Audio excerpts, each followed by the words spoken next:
This Sunday Twins game is brought to you by Super America. Get your Not Whole Kids Day vouchers at any local Super America. The 2015 season wraps up this afternoon for the Twins. One final game from Target Field. Twins are hosting the Royals, who still have a lot of unknowns in their postseason, including who their first-round opponents might be. They'll play it out today here at Target Field.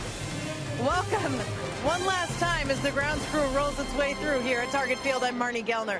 What a season this was for the Twins. What a finishing kick they provided.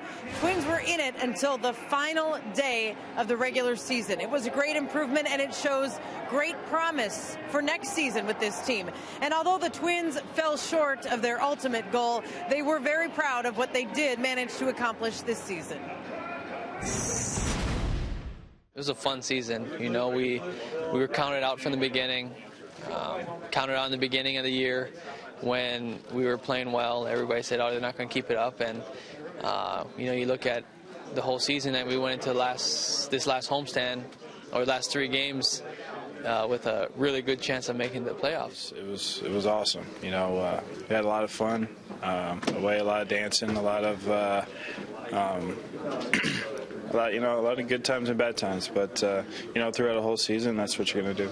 I feel like we did grow as a team. You saw a lot of young guys step in, mixed in with some old guys. I can't say that really. But, look over there. Wow. My bad, T. But no, I feel like we made a bunch of strides in this organization to better ourselves for not only next year but years to come. Up next, the rookies who rose to prominence. Miguel Sano, Eddie Rosario, the role they played this season, the role they might play in the Twins' future. Dick and Bert have that next.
Is presented by Menards. Save big money at Menards on all your home improvement needs. This afternoon from Target Field for the last time in 2015. It'll be Twins baseball as they host the series finale and season finale against the Kansas City Royals. Johnny Cueto figures to be a prominent member of the Kansas City rotation come playoff time. Ricky Nolasco will make his first start for the Twins since May. And it's a sad day here at Target Field. Dick Bremer along with Bert Blyleven, the end of a surprisingly good season. Twins expected 2015 to be a transition year for them as they tried to fold in some of the young prospects. And I think maybe one of the surprises is these young guys came up and in at least a couple of cases had an immediate impact. Yeah, in early July it was Miguel Sano that really came up. And boy, I'll tell you what, he has made an impact, especially when he was put into that number 4 hole in the lineup. 18 home runs. He drove in 52 runs, scored 46 runs. This guy, only 22 years old, has quite a future ahead of him. And then there's a left fielder that came onto play in early May, Eddie Rosario. What a job he has done as far as hitting for extra base hits. A lot of doubles, a lot of triples, and also defensively, we have seen some outstanding defensive play from Eddie Rosario. The hope, the dream of playing in the postseason this year is now behind the Minnesota Twins. They'll play one more game this year with an eye toward 2016, hoping to pick up win number 84 on the season.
The Twins, Paul Molitor.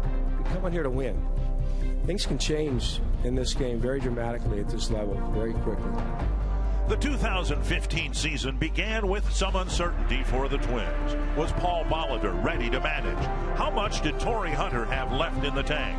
Would their pitching and defense keep them in the central cellar for another season? Boy, did they prove the pundits wrong.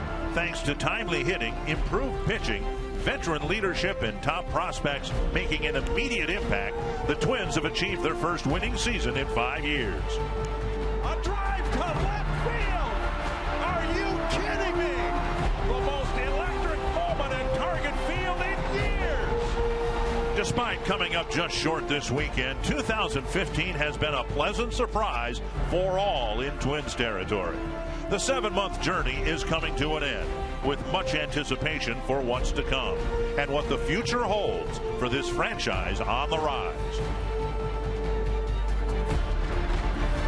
And weather-wise, the 2015 season comes to a close on a glorious fall afternoon. And for the Twins, unfortunately, this will be the final game that they'll play this year. Not so for the Kansas City Royals. They'll head home after the game. And we'll open up a playoff series on Thursday. We don't know whether Torii Hunter is going to be back next year or not, but he got an honor today. Yeah, he brought up the lineup card to the umpires, getting nice handshakes from the umpires. Also the Kansas City Royals. A nice little speech by Torii Hunter before the ball game, thanking the fans. And I think with that open that you did right there, Dick, we have to congratulate Paul Molitor on his first year as manager. I think he did a great job. Ned Yost, who a year ago was about where the Twins were as this series started. They had to fight to get their way into the wild card game. Then they almost ran the table to a world championship, but they have defended the American League pennant wonderfully here in the 2015. They're back into the playoffs, and here's the Menards batting order. And at stake for the Royals, the establishment of home field advantage for the balance of the playoffs. So they're going to run their regular guys out there. Escobar, Zobrist, and Hosmer, Morales, 106 runs batted in. Then Moustakas and Perez, Gordon, Rios, and Dyson. Yeah, Kane, the only one not in there, and he's kind of nursing some little nagging injuries. But it'll be Ricky Nolasco making just his 8th start of the year, his first start against the Royals. A couple times on a disabled list this year. Made one start in early April, then put on a disabled list with a right elbow strain, and then in June ended up having surgery on that right ankle. Northland Ford defense for the Twins, and the Twins running a lot of younger, less experienced players out there. Shane Robinson, a veteran backup outfielders in left. Byron Buxton gets the start at center. Max Kepler, his first big league start. Nunez and Santana left side of the infield. Escobar giving Dozier a day off. Vargas giving Bauer a day off, and Eric Fryer doing the catching. Twins struggling to score runs anyway, and so Paul Molitor giving some of the less active players the start of the season finale. 1 strike to Escobar. Hey, these kids want to play. You know, this is the last game of the year, so no matter if it's the regular guys out there or some of these guys that don't get to play all the time, they're out there. They want to bust their tail end and hopefully win a ball game behind Ricky and Nolasco. 2 quick strikes to Alcides Escobar, then Ben Zobrist and Eric Hosmer. Tapper left side. Nunez to his left. 1 down. And that'll bring up Ben Zobrist. There is so much at stake in baseball today. Baseball trying something today on the season's final day for the first time. And boy, I think it's been a brilliant marketing move by baseball. Every game in baseball, except for the doubleheader that needed to be played in Atlanta because of a rainout yesterday, but every other game starting simultaneously. Bouncer to Dozier. And Zobrist quickly retired. Remember a few years ago, Escobar at second, 2 down. A few years ago, there was a flurry of fantastic finishes on the season's last day. Longoria hit his walk-off home run in St. Petersburg. The Orioles walked off the Red Sox and crushed their playoff hopes. And all of that happened in a span of about 7 or 8 minutes. Fouled back a strike. And so baseball doing what it can to maybe set up a stage for a similar ending to the regular season today. Yeah, I mean, remember back in 2006 when the Twins had to wait around about an hour and a half to see if Kansas City or, was going to, Detroit was going to lose to Kansas City, and they did. 1 strike. And Hosmer takes outside. 1-1. And while it doesn't impact the Twins in their postseason hopes, this game is important. The Blue Jays will be a scoreboard watching, as the Royals are. The Royals have the advantage of the Blue Jays by 1 game, but if the Twins win here today and Toronto wins its game, the tiebreaker goes to Toronto because of head-to-head competition. And as we go through the broadcast, we'll try as best we can to describe what's happening and the implications of what's happening. A lot of different scenarios. Ricky Nolasco, he's on a pitch count here, around 50 pitches here this afternoon. He did make a relief appearance last Wednesday in Cleveland, worked a couple innings. And Hosmer takes a 2-out walk. And it was, you know, Ricky Nolasco was one of the main guys coming out of spring training. Twins were looking for at least 180 to 200 innings. Well, it didn't work out that way. And really, in his second year with the Twins, he has been a disappointment. Last year, you know, 6 wins, 12 losses. This year, yeah, 5-1, but an earned run average at almost 6. He got a lot of run support early. He had a good month of May, 5-0 with an ERA of 4.25. But had one start in April that didn't go well. 6 earned runs in 3 innings against the Tigers. Fouled back, and we were talking about it in our pregame show with Jack Morris. You know, every team in spring training and the fans of those teams say, well, if this happens and that happens and this happens, we can contend. We can play meaningful games into the season's final weekend. 1 strike to Morales. There goes Hosmer, and the pitch fouled back. In the case of the Twins, central to the Twins' hopes of contending this year, full and effective seasons from Nolasco, Hughes, and Santana. And they got not one effective season from any of the 3 guys.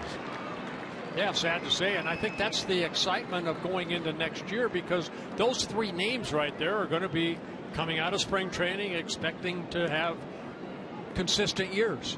If you look at Kyle Gibson, you've got to see what Tyler Duffy's been able to do. He's going to be excited coming into spring training. So there's a lot of possibilities, and it all comes down to starting pitching. Starters have to keep you in the ball game. Morales swings and misses, a strikeout. Nolasco has a good first inning. A 2-out walk does no damage.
Manager with a winning record, and then just 1 game, but 84 sounds like a better win total than 83.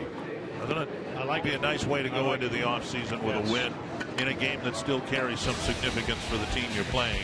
The Menards batting order: Byron Buxton, Shane Robinson, Max Kepler, Miguel Sano, Kenny Vargas, Eduardo Nunez, Eduardo Escobar, Eric Fryer, and Danny Santana.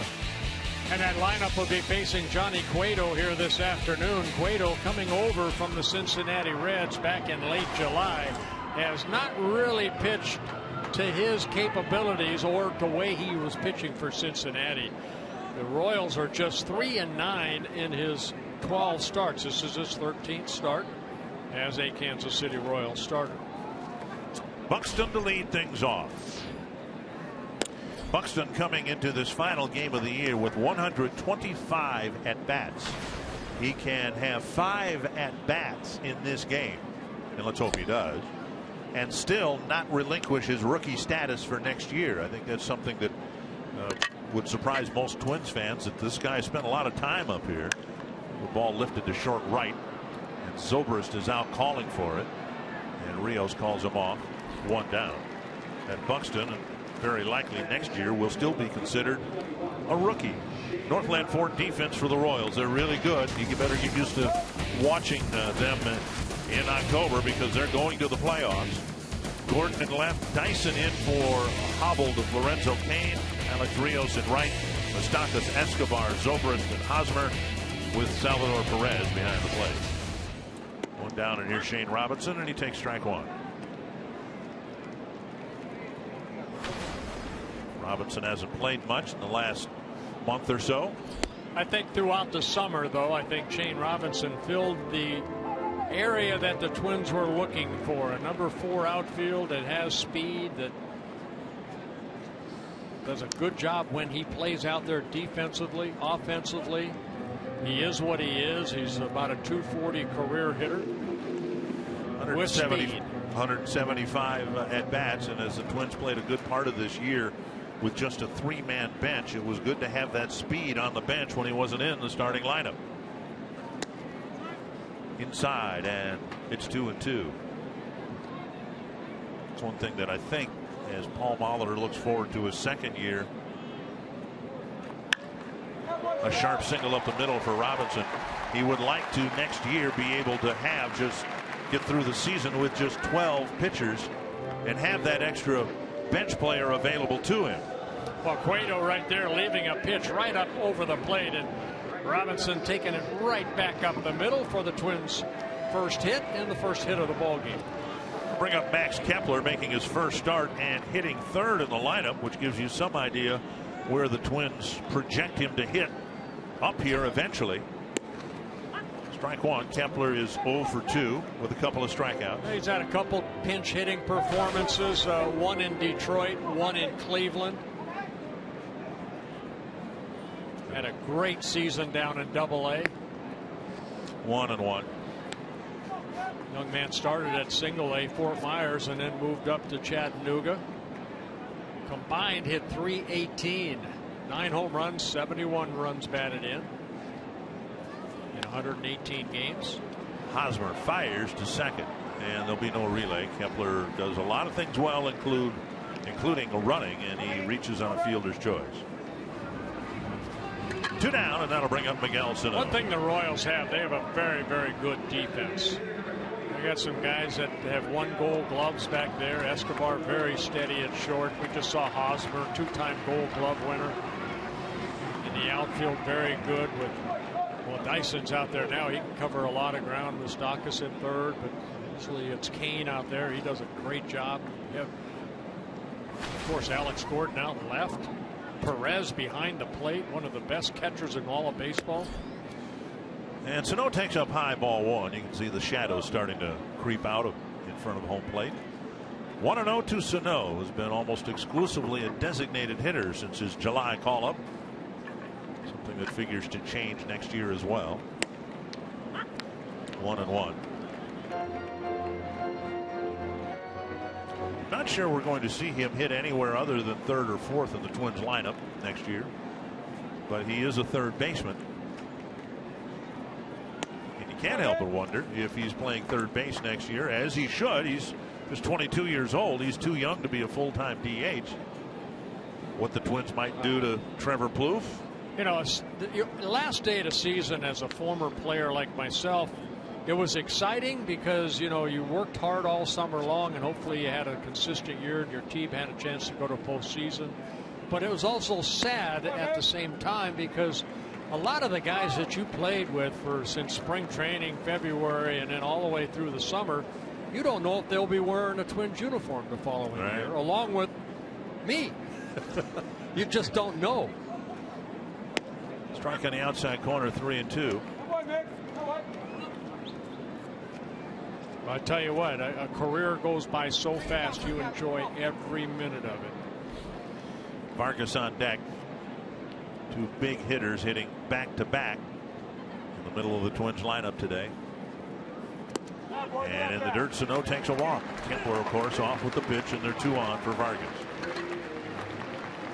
You know, it's true that whoever wins the World Series this year, they will undergo before 2016 a lot of change.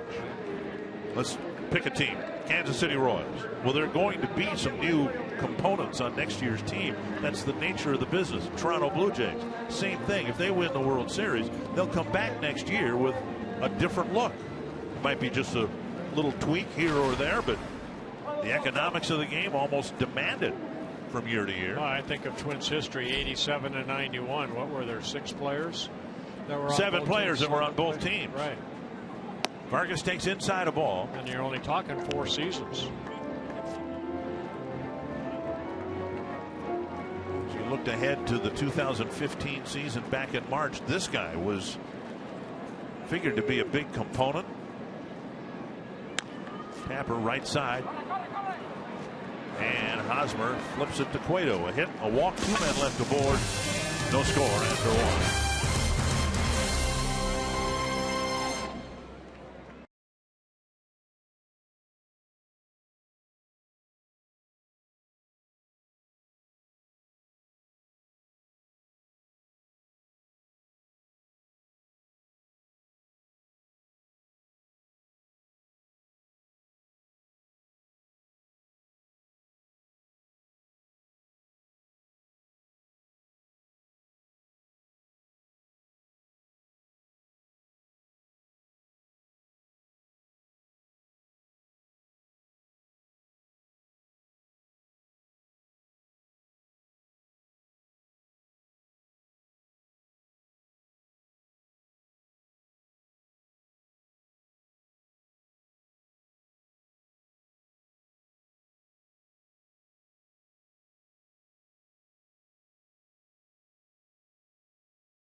Field, and Max Kepler is making his first major league start this afternoon. He's in right field.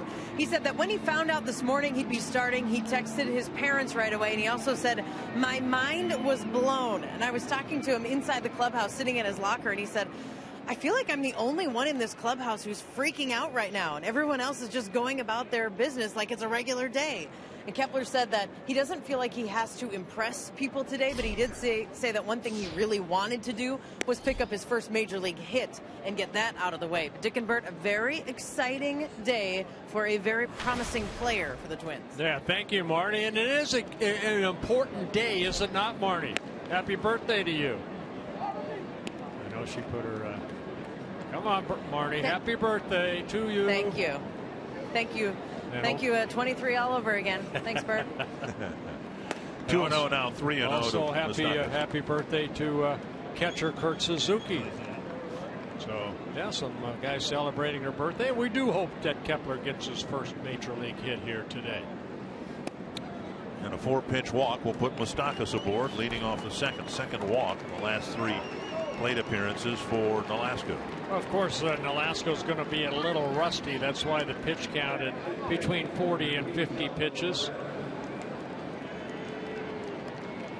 You know, Ricky worked very hard over the winter to get healthy, and then the elbow flared up in early April, and just been a disappointing season for him. The ankle was the biggest issue, and it was something that had been bothering him from time to time. An impingement in his right ankle. Well, you see the way he puts his foot on that pitching rubber, kind of at an angle right there, and that right ankle, like he had to remove a little bone, like a bone spur in there. And over for strike 2. Believe it or not, over the years, you know, I did the same thing. You put your foot in there and you push it, and still today, my right ankle it takes a while sometimes for that baby to loosen up in the morning. Because it's tight, because you put all your weight on that back foot once you drive toward home plate. Tapper foul. And in time, I hope it's not arthritis, but it is sore. And that's just part of the game of pitching a long time. Well, Nolasco had surgery. They took care of that, and now he's hoping to recommit himself physically to the 2016 season. The Twins signed him as a free agent over the winter of 2013 to a 4-year contract. So there's 2 more years that the Twins are hoping that Nolasco can be the pitcher he once was. Of concern going back to last year regarding Nolasco and this year Phil Hughes is the decreased velocity. With Santana, he didn't pitch much in the first, he didn't pitch at all in the first half. But when he came back, he was throwing mid-90s. There's a ball looped to left center field and a base hit. Moustakas will check in at second base. Well, Nolasco's never been a guy that's going to throw 94, 95. He's always been a pretty good pitcher as far as, not walking a lot of guys. He came into this start in his career averaging 2.1 walks per 9 innings and about 7 strikeouts per 9. Over 1,500 major league innings. And pretty good hitting by Perez right there. He just went down and got a breaking ball and hit it softly into left center. Fouled off an 0-2 pitch and then got something he could drop into the outfield grass. And here's Alex Gordon. And Fryer with a blocked ball 1. Now, do you have a favorite going into postseason who you're rooting for? And say American League team. Yeah, I don't know about rooting for. I think Toronto is in a great spot to really do some damage. I think their starting pitching and the power in their lineup is a pretty good 1-2 punch. You look at Kansas City and they do a lot of things well. They're very athletic, but I don't know that their starting pitching can match up with Stroman and Price. Oh, we saw Ventura yesterday. That young man can pitch. He could throw that baseball. I think Cueto, they're hoping that Cueto can find it as quick as possible. 2 of his last 3 starts have been better, but he's kind of been a disappointment for the Royals. Brian Knight took a bad foul tip. They're going to check on him. Larry Vanover coming in from third base to make sure Knight is okay. If you look at the other teams, and I mean, the Angels might get into the playoffs. Now Tony Leo coming out to check with Brian Knight. Brian Knight, this is his 6th season of being a major league umpire. Larry Vanover, the crew chief right there, 23-year veteran. Let's take a look where this foul ball got him right on the right arm. Deflected, I think, off of Fryer's mask and then got him like in the right bicep area.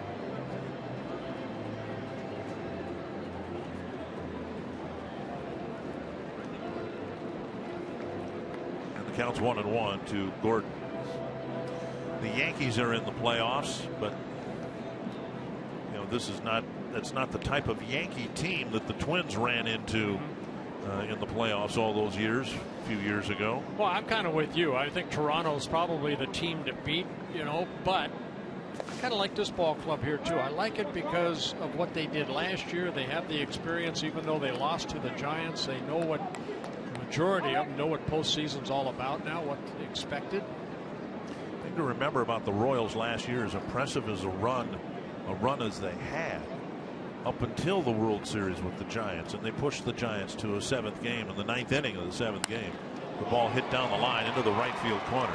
Moustakas will score. Perez doesn't run well, and he'll stop at third base with Gordon driving in the first run. A sharp double into the right field corner. Yeah, pitch left up right there, and Gordon just hitting it right into that right field corner. Kepler has to go retrieve it. But for Gordon, he drove in his 48th run, and there's nobody out here in the 2nd inning with runners at 2nd and 3rd. As I said, he's going to be a little sharp. That fastball right there had some run on it, but it stayed on the same plane. Didn't have that downward break. And Gordon hitting it solidly right down into the corner. Moustakas, who walked, ends up leading off the inning, ends up scoring. Twins bring the infield in halfway with a slow runner at third, and they're strike 1 to Rios. Talking about the Royals last year, they won 8 straight postseason games. They won the wild card game, came back late to win it in 12 innings. Then they swept the Angels. Then they swept the Orioles. And so, you know, what would happen, say, if they're in the playoffs and they lose the first game or the first two? This team got a lot of wonderful postseason experience last year. But we have seen teams like the Angels, what they're going through right now. You know, they win today and they got to find a way to get into that wild card race. You know, you don't know. That's Kansas City last year. Yeah. They did the same thing. You get hot as a ball club. Good time of the season to get hot. Big at bat here for Nolasco. 1-2 to Rios. Smothered again by Fryer. When they got to the World Series, the Royals lost the first game, won the second and third games, lost the fourth and fifth game. So they had an elimination game in Kansas City, Game 6, but they won that game 10-0. It'd be great for baseball fans in the Midwest to have the Royals get back to the World Series and win it again. I was thinking of that too. Great fan support, but also Toronto. My goodness, they haven't been to postseason since '93. Nice. In fact, a better stop by Fryer. That's a full count. Well, Nolasco needs a strikeout right here. Rios not having the year I think that the Royals would have liked out of him. Hitting only .255, only 4 home runs. 3-2 to Rios. Still nobody out here in the second inning. It's that ball away that has given Rios trouble. That's a fair ball into the right field corner. It'll score 2, and Rios, another 2-strike hit. It's a double, and the Royals jump out in front 3-0. Well, back-to-back doubles. Rios got to pitch up and just kind of softly hit it down that right field line. Gets his 22nd double, driving in his 31st and 32nd runs of the year. Take a look at the pitch. You want it down and away, but it's left up. And Rios just hitting it over the head of Vargas down that right field line. It hits that short wall, caroms out. Kepler has to go retrieve it, get it back in. Here's Dyson, still nobody out. This one popped up to deep short. Santana out. And he makes the catch, 1-1. If the Twins had extended their hopes to the very end of the season, Kyle Gibson would have made the start here today. But once the Twins were eliminated yesterday, rather than do something risky for no gain in terms of, you know, potential postseason play, right, why bring Gibson back on 3 days rest? But that was the original plan. My goodness. Look at that in the first inning. Wow. Good news for the Royals, because they want to get home field advantage, and they also would rather play the wild card winner than the other division champion, whoever that is. I guess at this point, their 3 teams clumped together may not be a hill of beans difference between the Rangers, the Astros, or the Angels. Somebody's going to win the division, somebody's going to win the other wild card, and somebody's going home.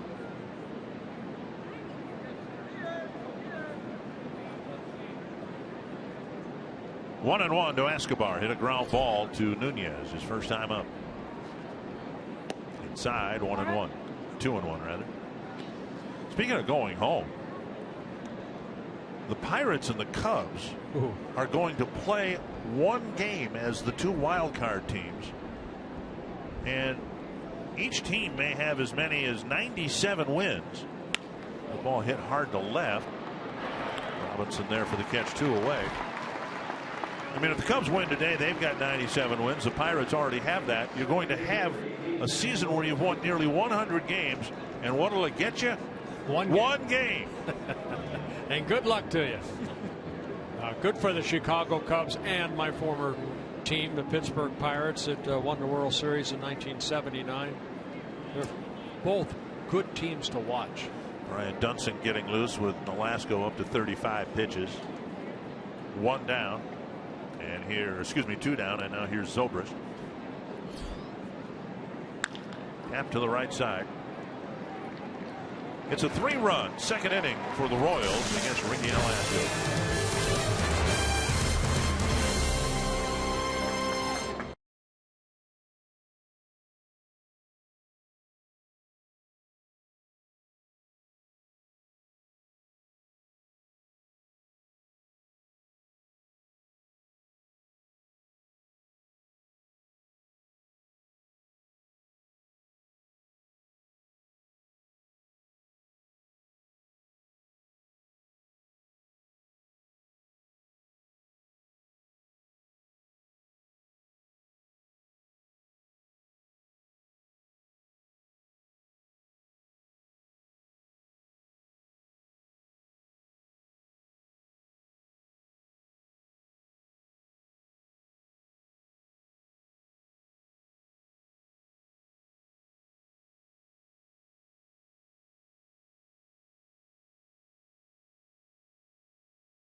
You can now, for the last time this year, tweet your strongest fan photo.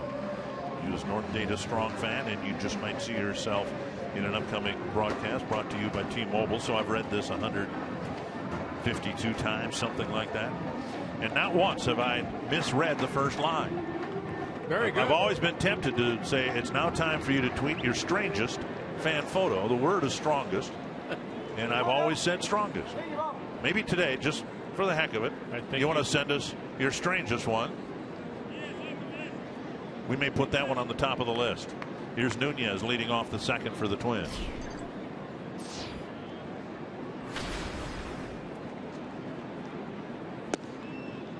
And I'm glad you brought that up about, get to this part of the season, and I think fans too look at players in Twins uniforms. There's a tapper up the line, and if it stays in the grass, it's a base hit. Nunez with a roller up the line for a leadoff single. The old swinging bunt right there, and really Moustakas has no chance, but exactly what he did. Let it roll, and hopefully it went foul.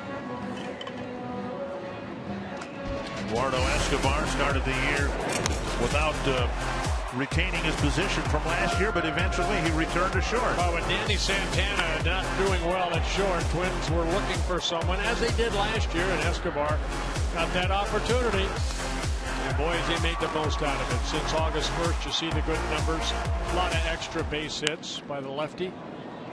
And you look back and, we talk about certain players we talked about Rosario's impact coming up, but this guy right here, not only on the field, but what the players have said about him off the field, in the clubhouse, what he has been. A lot of personality, guy that wants to play the game of baseball and have a lot of fun doing it.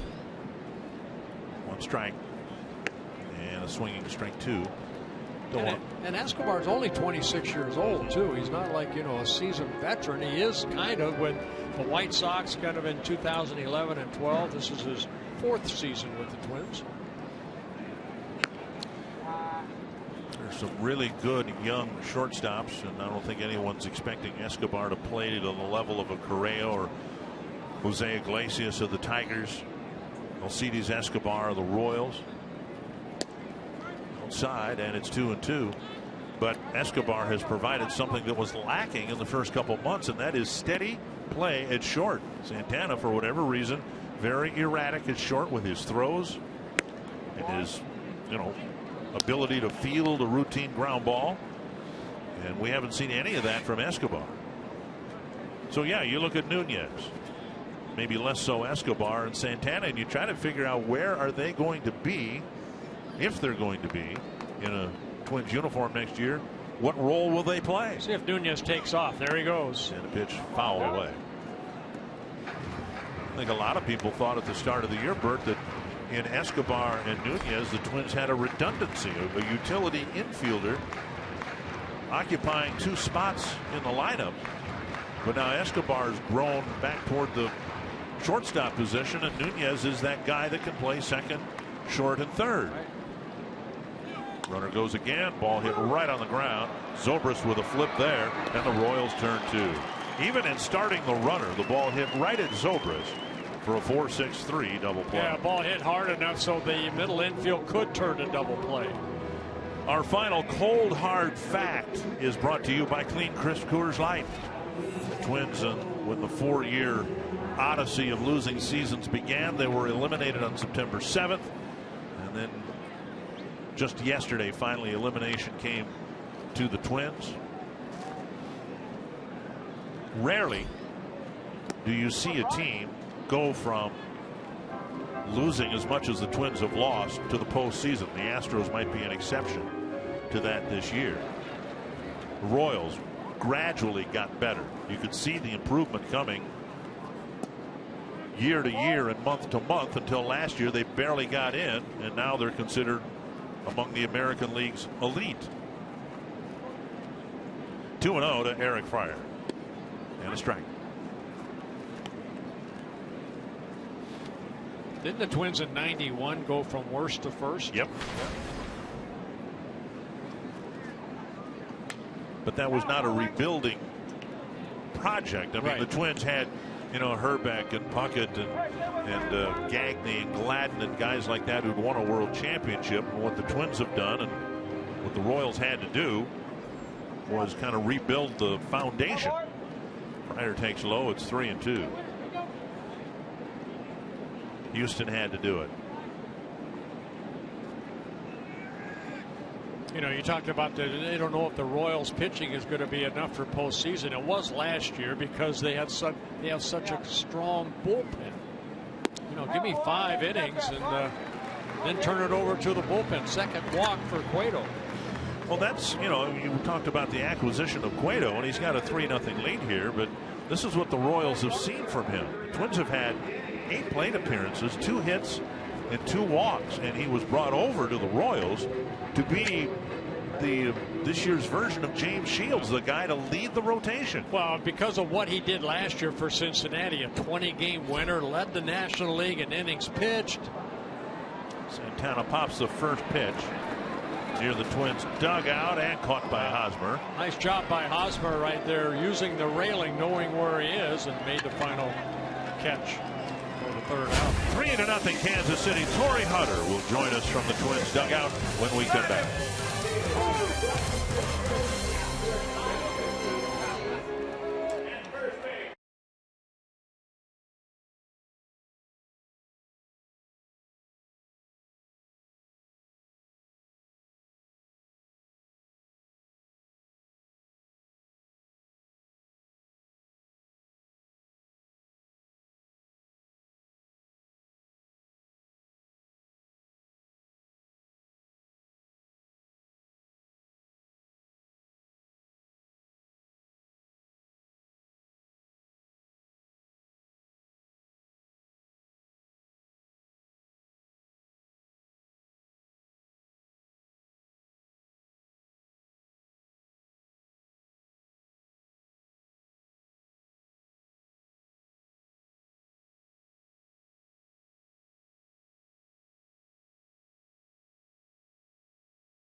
Teammates know that I love them no matter what.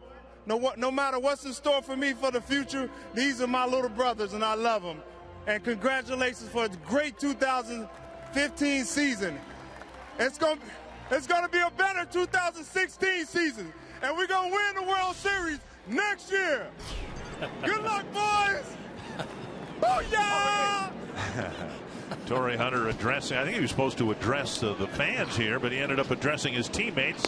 And Torii nice enough to join us from the dugout. All right, Torii, what can we read from your comments? You said that we are going to win the World Series next year, and then you said, good luck, boys, like you were maybe not going to be a part of this next year. What do you know about your hopes or thoughts for next year? Man, you're putting the pressure on him. I know it. I want to know. I want to know that he's coming back.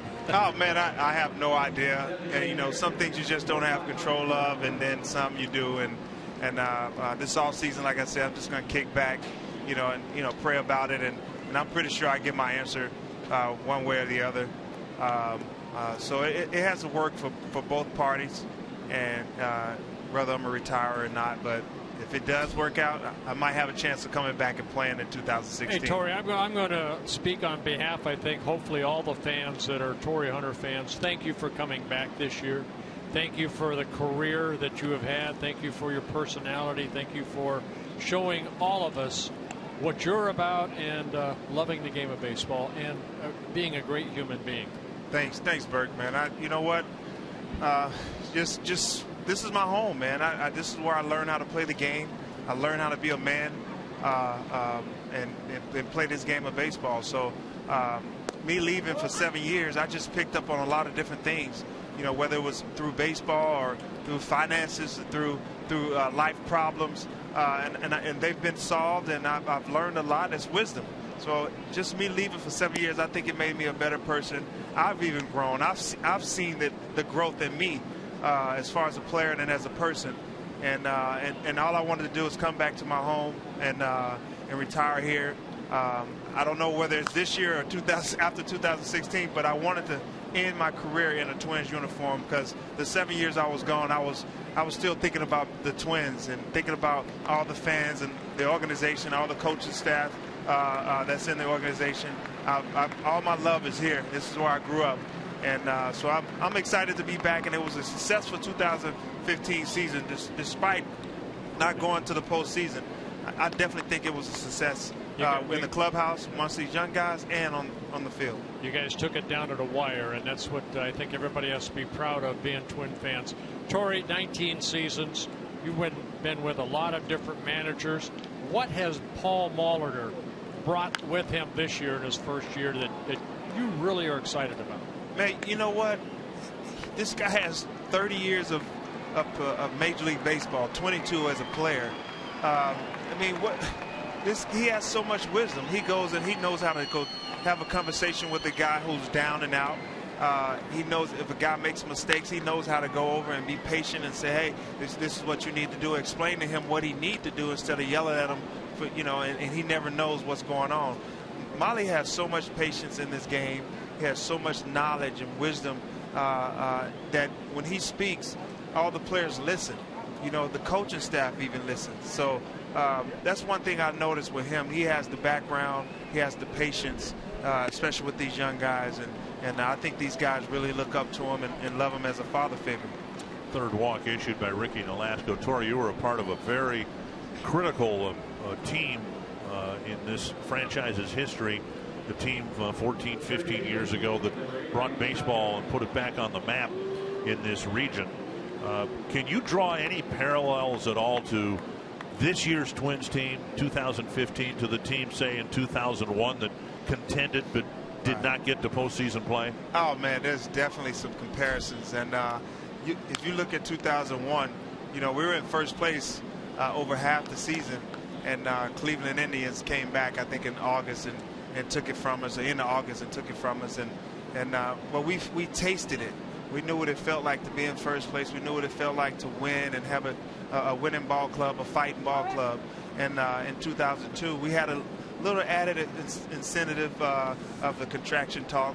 I think that pushed us a lot in 2002 to prove everybody wrong, because we were always told that we were the best AAA team in baseball. You remember that? Oh, yeah. And so 2002, I think we had a chip on our shoulder, and we went out and played a great season and went to the postseason, the ALCS, and did a lot of great things.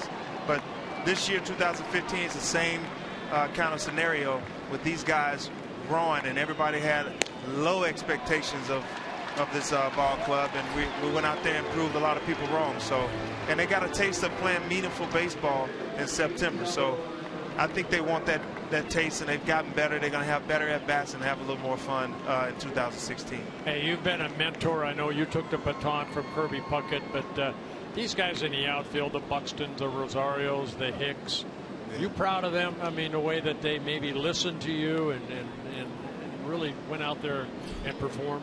Oh man, you know, Rosario, this guy, he's fearless. He's not afraid of anything and anybody. He looks like he belongs here. Huh? he looks like he's been here for a while, and but you know, at the same time, he still comes over and he asks questions. And if he makes some mistakes, and I'll say something to him, he says yes sir, and I have to choke him every once in a while for saying yes sir. And then with Buxton, respect your elders. Respect your elders. He's very respectful, and then with Buxton, you know, he's still trying to learn this game. He's only 21, and but the talent that he has, I mean, he's going to be playing for the Twins for a long time. He's going to be a great center fielder. But I'm most proud of Aaron Hicks. You know, this guy, you know, in spring training, he was trying to, you know, figure out some things, and I didn't. A deep drive to left off the bat of Perez, and it's a home run off the facing of the second deck. A 2-out home run, and it's 5-0. And for Perez, his 21st home run of the year. Good extension right there. Torii, you see this guy play, Perez. Yes. He's a great catcher, and yes, he has big hands. He's a great catcher behind the plate, backstopper, and you know, he can hit too. He hits for power. You just saw that. So been an all-star years, consecutive years, and yeah, he's going to do things like that, and good luck to him in the postseason. Well, no matter what you decide to do, we're showing a home run again right there. Good extension by Perez, and it's a 5-0 lead. Ricky Nolasco, afternoon is done. Torii, thank you very much for being here with us. Yes, sir. Thank you guys, man, for everything, and it was good hearing you and Dick's voice for many years, and don't know what's in store for me, but you know, guys, I love you. All right, we love you back. Too, all right, be safe. Our thanks to Torii Hunter with the Royals leading 5-0.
And Salvador Perez with a long home run off the facing of the second deck here at Target Field.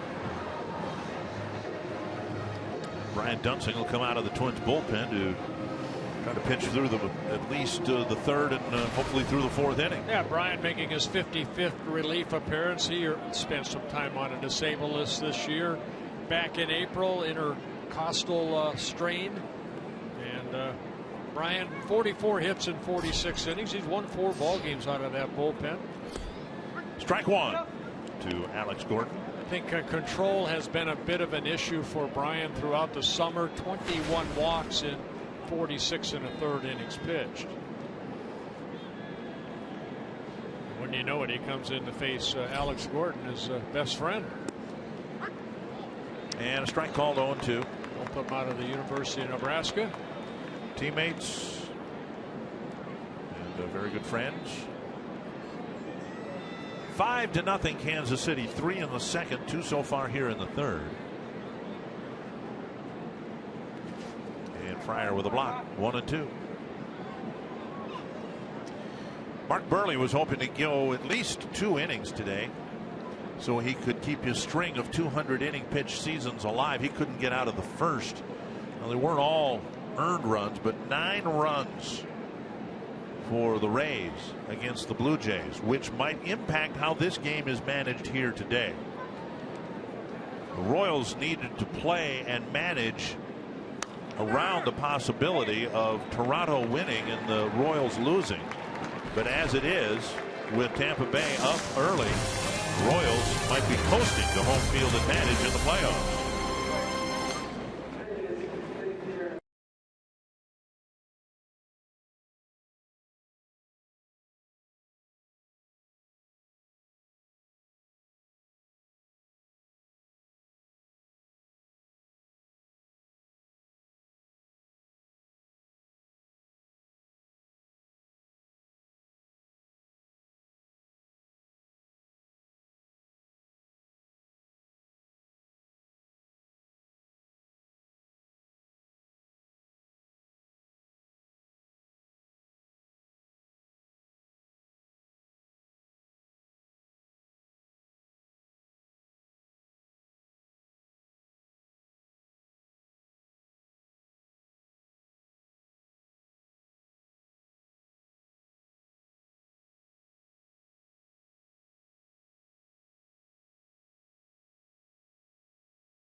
Your link to what's next by NorthlandFord.com and your local Northland Ford dealer.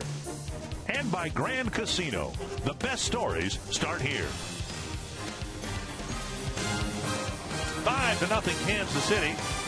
Twins came into this series figuring they needed to sweep the Royals, and instead the Royals are in position to sweep the Twins.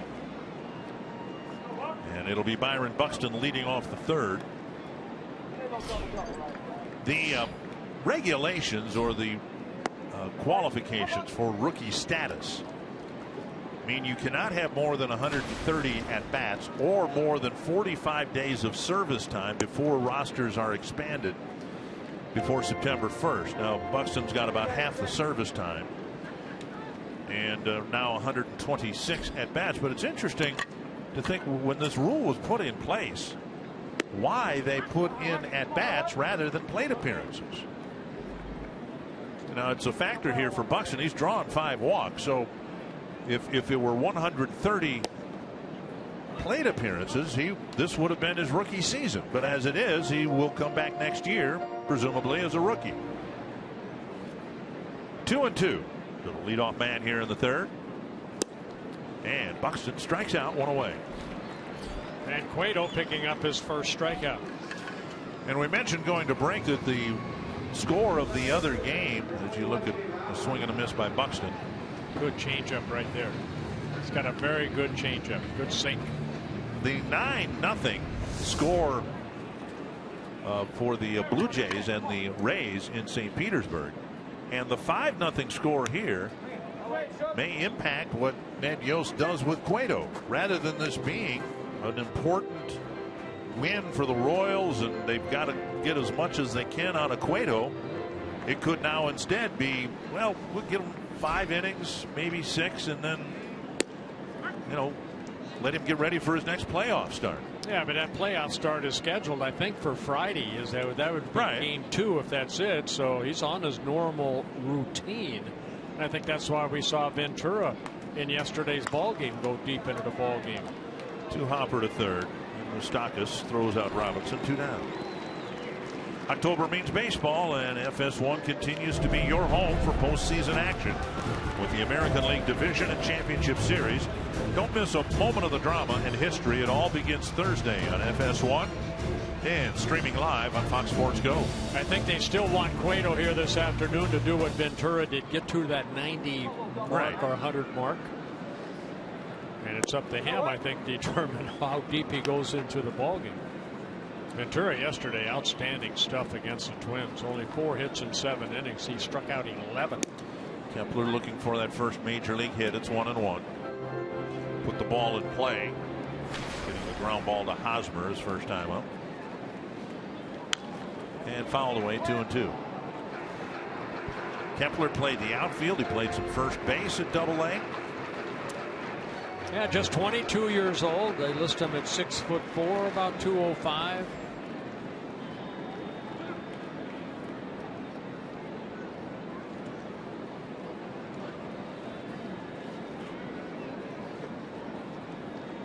Perez sitting inside. Kepler takes ball 2. Twins saw Cueto earlier this year when he was with the Cincinnati Reds back on July 1st here. Ended up getting a 2-1 win over the Twins. That ball game he pitched in 8 innings, gave up only 1 run, 1 walk, 8 strikeouts.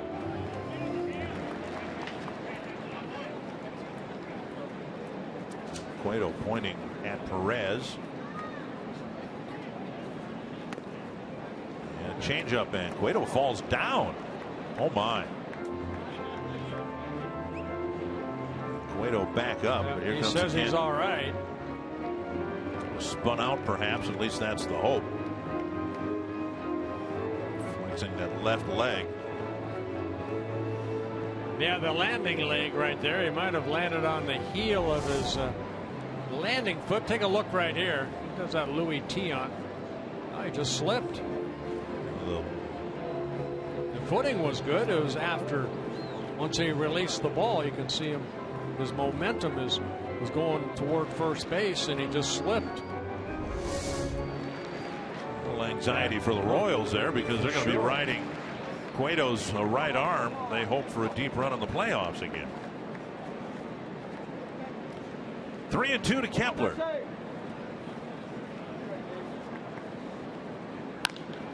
And his first big league hit. A sharp single to right.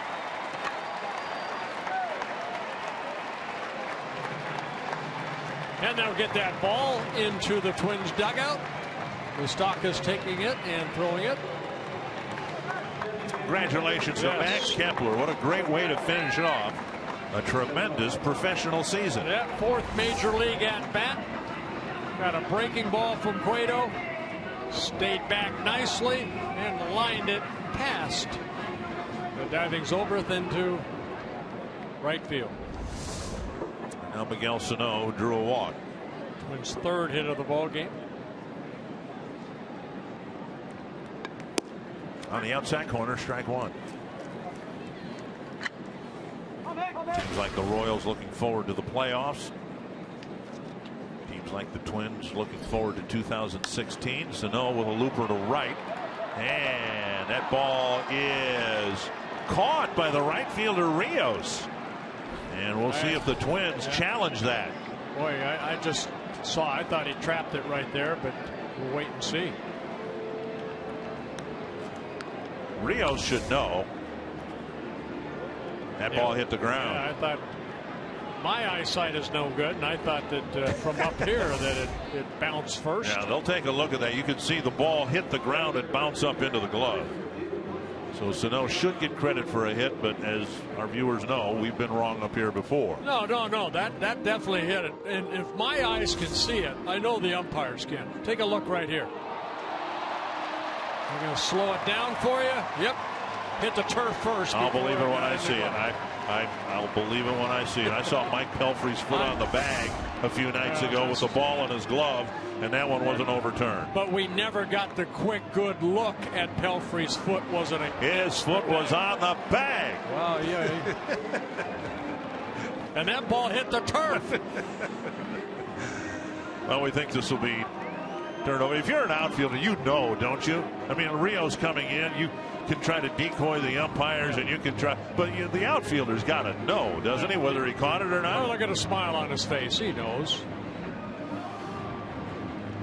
That shouldn't take that long. If we want to speed up the game, let's just have these baseball players work on the honor system. You know, I trapped that ball. Yeah, right. Huh? That'll work. Rios could say, you know, and furthermore, he would have gone to third base. So let's put him at third. And Sano gets his base hit, and I'll go back to right field.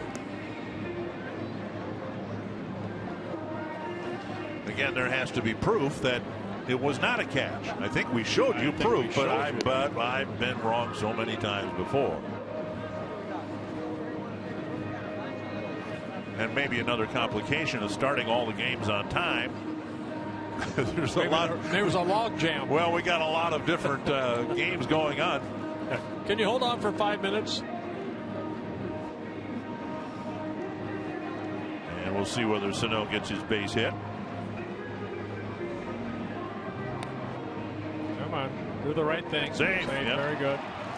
So Kepler will go to third, and the Twins get a couple of 2-out hits. And Vargas will come up with 2 men on and 2 men out. And Rios will take his time and they're back out to right field. Placement of the runner was, I think, the reason for the delay, and they will move Kepler back to second base. Which is the right thing, because Rios did come in, and Kepler, even though there were 2 outs, was off with a crack of the bat. He was right around second base when that ball was trapped. Vargas topped one to Hosmer to end a threat for the Twins in the first. He came up in the first inning with 2 on and 2 out.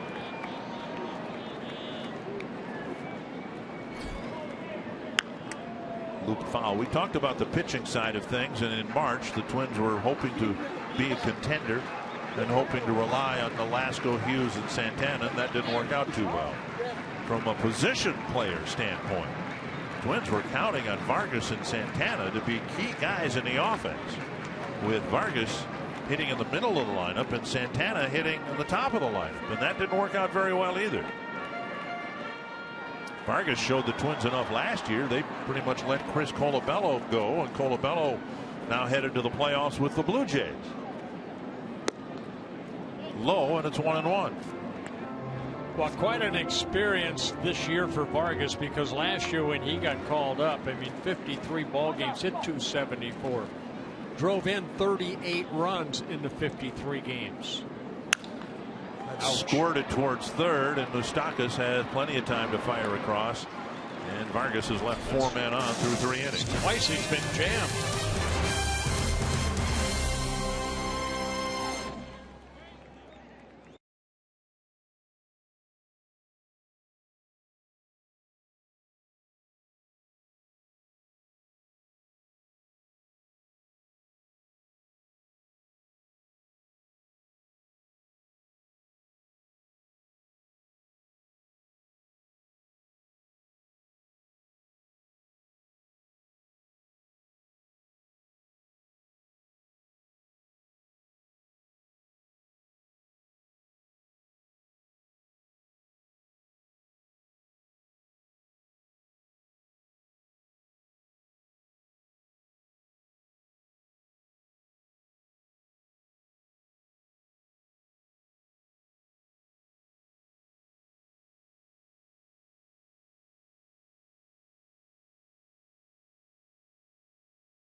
who got his major league career off to a pretty good start. Yeah, back on May 6th here against the Oakland A's on left-handed pitcher Scott Kazmir. First pitch hit that ball out to left field. Twins ended up, most importantly, won that ball game 13-0. Oh, what a moment for Eddie Rosario. And his family that made it from Puerto Rico to watch the game, and everybody was documenting his first at bat, and I hope their batteries were charged right away because he wasted no time at all. Rios with a swing and a miss, 1-1. Dunsing will try to pitch through the 4th inning here. You know, that's one of the things, and you know, I think everybody knows we've had 4 disappointing years prior to this one in terms of wins and losses. But for me, I always hate this day. I absolutely hate it because it's the last baseball game, and I can't help but think back to all the great moments and all the fun that I've had watching whether the team wins 70 games or 90 games. It's just fun because you never know when you come to the ballpark what you might see. Here's a chopper left side. Nunez cuts it off, fires on the run, and 1 down. The Sunday Twins game is brought to you by Super America. You get your Knothole Kids Day vouchers at any local Super America, but you'll have to wait until next year. 1 down, and now Gerard Dyson. You know what I mean? I mean, maybe you're not the way that I am, but I'm going to think back at 2015. I'm going to think of Rosario's first pitch home run, Dozier's 2 walk-offs in 1 homestand. No, I'm the same with you. You know, you're around the game. I've been around it since, you know, when I signed in 1969, and you love it. I love the game. I love watching it. And you're right. You come to the ballpark, you don't know what to expect. You're going to see something that you've never seen before. I honestly There's a thought good possibility. I honestly thought yesterday, after the first couple innings, I might see a perfect game. Yordano Ventura was just blowing people away, and the Twins didn't get a hit till Torii Hunter got one in the middle innings. But you saw what Max Scherzer did. Yes, another no-hitter, 2 of them in the season. Last player to do that 2 in a regular season is Nolan Ryan, 1973. Be a tough play. Escobar fires on the run and puts some mustard on the throw. Very nice play by Escobar, getting the speedy Dyson. Yeah, it doesn't matter where you put Escobar. Defensively, he's going to do a good job. And he knew who was running right there, and that's Dyson. And he knew he had to field it, which he did properly, and then release it quickly. Vargas right there for the 2nd out. And now Escobar with a grounder to 3rd and a liner to left.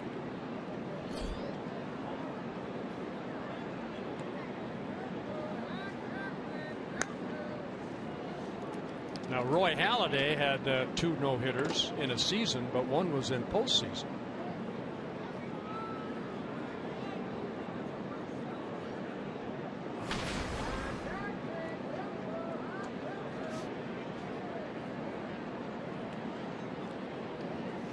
One strike to Escobar, and now a ball.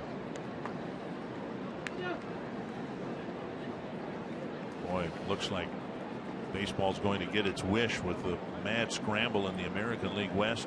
Angels leading the Rangers 2-1. Houston and Arizona tied at 1 in each game in the top of the 4th inning. Those games are going to run concurrently, and at least right now they're on a pace to end at about the same time.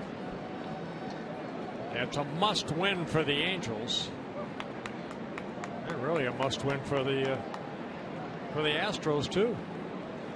Well, if they don't win and the Angels do, then they would play a game 163 tomorrow. That game will be starting at roughly 2:30 Central Time. The Major League Baseball announced a little while ago. So the Angels need Arizona to lose, basically. Yeah. Correct? Yep. Yep. The Angels need Houston to lose. Right. And we're going to leave this up here for a little while because it is complicated. And for Houston to win the 2nd wild card spot, they would then have game 163. The ball hit to left and another 2-out hit for the Royals. Not hit well, but Escobar's aboard. And that'll bring up Zobrist. But let's go back to the different possibilities. If Texas wins, they've won the division over Houston and Los Angeles, and the Angels are out. The Angels need a lot of help because they need to win their game, and they need Houston to lose their game. Right. And the Yankees are in. They just don't know if they're in the first wild card chair or the second wild card chair. And then beyond that, they may have to wait until tomorrow's game 163 to find out whether they're going to fly to Dallas or Houston, if they travel at all. I love charts, but that was a lot on that chart. Outside of ball. And the Royals, because they have the best record in the league, can sit and watch everybody else play musical chairs, and then they'll just play somebody on Thursday in Kansas City, whoever happens to show up. And it could be right now one of 4 different teams. They may host, unless the Twins come back and win this game and Toronto magically comes back and wins their game. Kansas City will host either the Angels, the Astros, the Rangers, or the Yankees. Or the Yankees. Whoever's the wild card winner, after any extra games and the wild card game, that's who will go to Kansas City. On the ground is short, and Santana fires to Escobar, and that cleans up the 4th inning. 5-0 Kansas City in the season finale.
For the first time.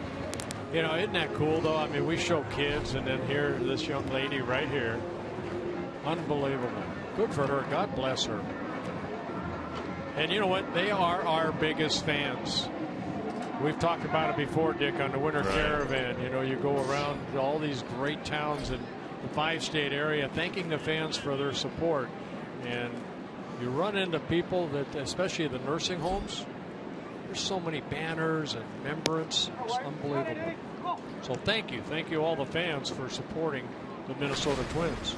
Certainly we want to express that, and now Nunez taking ball 1, but also I think we owe some thanks to some people that we get a chance to work with, whether it's up here in the booth and the truck and all that. We do a lot of baseball, and our jobs are made a lot easier because we work with some of the best professionals in the business. Sure do.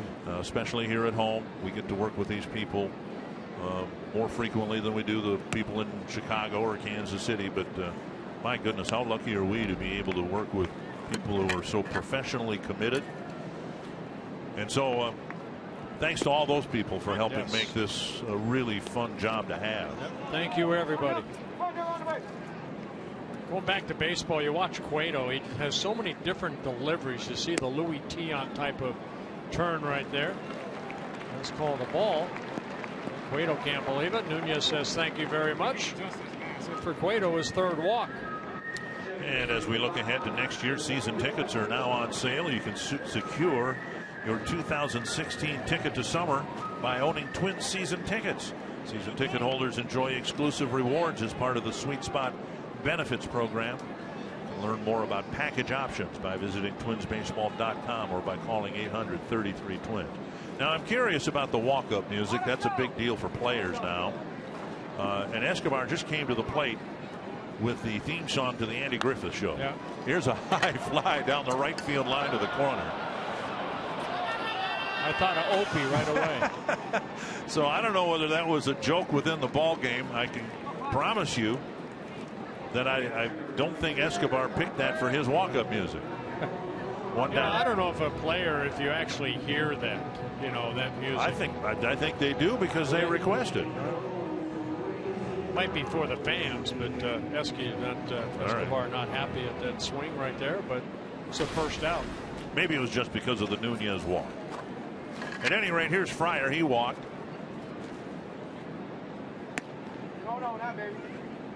Cueto hasn't had a very smooth ride here. He faced 5 men. 2 of them reached in the first. 4 men. 2 of them reached in the second. 2 singles in the third. Now a leadoff walk in the fourth.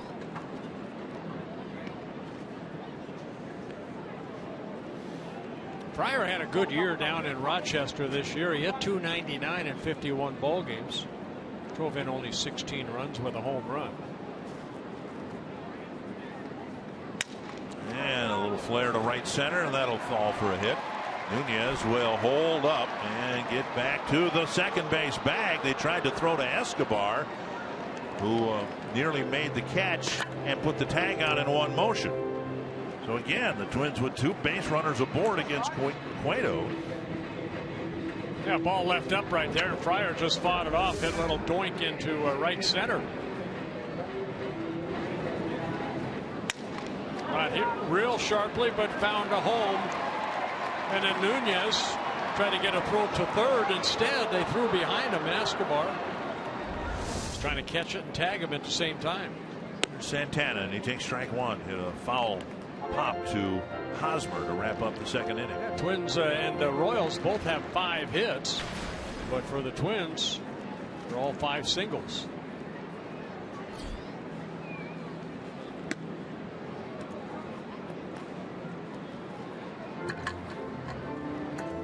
Cueto making his 3rd straight or career start against the Twins, his first as a Royal. 2-0 in his other 2 starts with the Reds. 15 innings pitched, only 1 run allowed. Flared foul over the tarp. 1-2. As teams look ahead, the Red Sox announced today John Farrell will be back to manage the Red Sox next year, but Torey Lovullo has made a commitment to be his bench coach. So Farrell has been dealing with cancer. Hopes to be back managing next year. Driven to the right field corner. Santana drops the head of the bat on the ball, and that'll score a run. An RBI single for Santana. First time through the batting order. The Twins have 6 hits. They've taken 3 walks and have a .500 on base percentage against Cueto. Yeah, you said Cueto not real sharp, and he's really not. He's been all over the place. 3 walks, only 1 strikeout. Guy that over his career has averaged over 7 strikeouts. That breaking ball, good at bat for Santana, just dropping the bat and lining it into that right field area. Rios gets it back in, but it does pick up an RBI for Santana, his 21st of the year. And it also puts Fryer over at 3rd. Buxton takes up and away ball 1. Buxton with a fly to right and a swinging strikeout.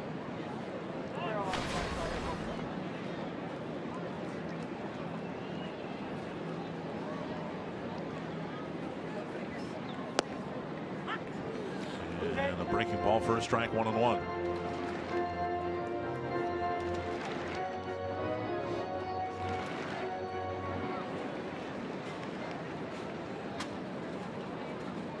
Trying to put a crooked number up on the board. And Buxton takes inside 2-1. Buxton's history, of course, as a professional, early struggles at every level he's played at, and that's the hope, or the assumption he'll be given a chance to win a job at spring training, at least, that the 130 at bats or whatever he ends up having this year will prepare him for next year. There's a strike, and it's 2-2. Buxton hinted that during the offseason he wants to put on some weight. And as hard as he trains, it'll be weight in the right places. Yeah, and hopefully he'll just get a winter of relaxation a little bit too. Had injuries the last couple of years and a lot of rehab during the winter time. Inside, 3-2, Robinson on deck. I always believed that players just needed to get away from the game after a long season. Just take a couple months off, relax. And right around Christmas time, first part of the year, then you start hitting it again. Suddenly a big pitch here. Buxton trying to get a board. 1 out. The Twins are on the board. Full count to Buxton. Runner goes and the pitch grounded sharply. Well, now you were a pitcher, so it's different for you than it would be an outfielder. But what did you do? And did you do more or less as you got older in the offseason? I always ran a lot, no matter when it was after the season. Even though I said take a couple months off, I'm talking about just put the ball down, just condition yourself, keep yourself in good shape. Runner goes and it's ball 4. Another walk, 4 walks for Cueto. This is not what the Royals wanted to see from Cueto today. He's got a 5-1 lead, but he's been all over the place. Twins don't have an extra base hit, but they've been pinging the ball around against him. Yeah, Dave Island, the pitching coach, will be making a quick trip to the mound. You know, Cueto has postseason experience, but it's not the best of postseason either. 3 times he went to the postseason with the Cincinnati Reds, 2010, 2012, and 2013. He started 3 times and a total of 8 1/3 innings in those 3 starts. Actually, in 2012, he ended up hurting himself through only 8 pitches in the first inning, was taken out. There's his postseason. So not very good. You know, he'd like to go back, which he's going to, and pitch better. He would be the Game 2 starter for the Royals on Friday. Bases are loaded. Shane Robinson singled his first time up, hit a grounder to third his next time up. Foul straight back.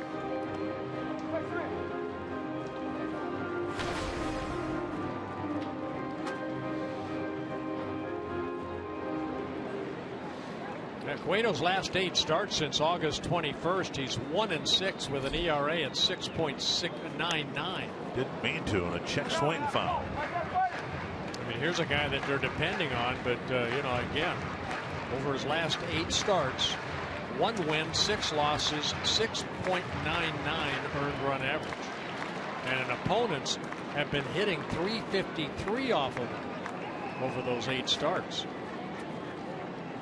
0-2 to Robinson. Down and in a ball. He had 4 really good starts to begin his Royals career, and then been many good ones since. Quality start his last time out against the White Sox, and the Royals thought that would be a step forward. 1-2 to Shane Robinson. On the outside corner, got him. 2 down. And I think this is probably what has frustrated Paul Molitor and the Twins more than got to swing the bat. I know Shane check swing 1 strike, but right here that pitch is almost right down the middle of the plate, and Shane took it for strike 3. We've seen Vargas do that and other players do that, just taking all 3rd strikes. Here's Kepler. It's a big strikeout for Cueto, his second. Missing inside. Kepler got his first big league hit in the 3rd, a sharp single to right. Now a chance to drive in his first big league run or more.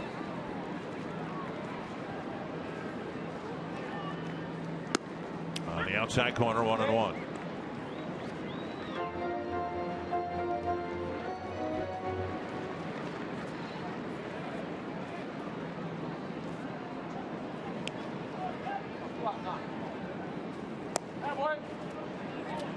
Kepler takes a close pitch. 2-1.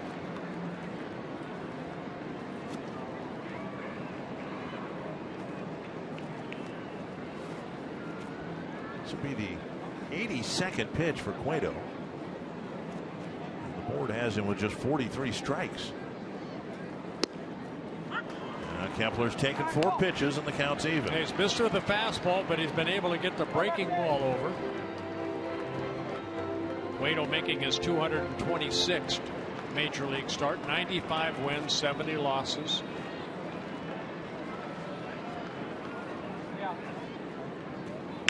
Cracked foul. Kepler put the barrel on it, but lined it foul down the left field line.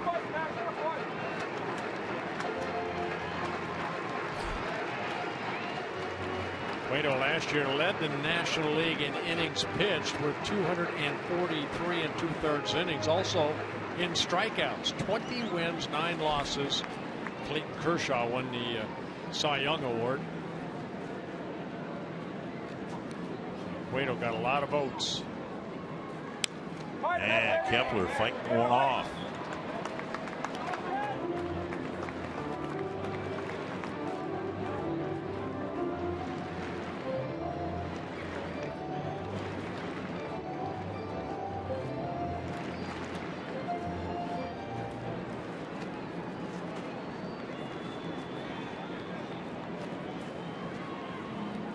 Another 2-2 to Kepler. Tuck one down the middle. The Twins get 1, leave 3, and it's a 5-1 ball game.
Fans of the game wearing the stocking cap that was handed out today in honor of the Golden Gophers. Kids Fan Appreciation Day here today at Target Field. I guess it's TC. I'm sorry. I thought that was a Golden Gopher. There's TC. There's TC wearing his own hat. Yeah. Here's Eric Hosmer leading off the 5th against Brian Dunson. The ball fouled off his foot. 1 strike. Hosmer, Morales, and Moustakas. Dunson coming into the ball game in the 3rd inning in relief of Ricky Nolasco, who worked the first 2 2/3 innings. All 5 runs charged to Nolasco. Dunson's given up just 1 hit in the 4 outs he's gotten so far. Down and away, 1-1.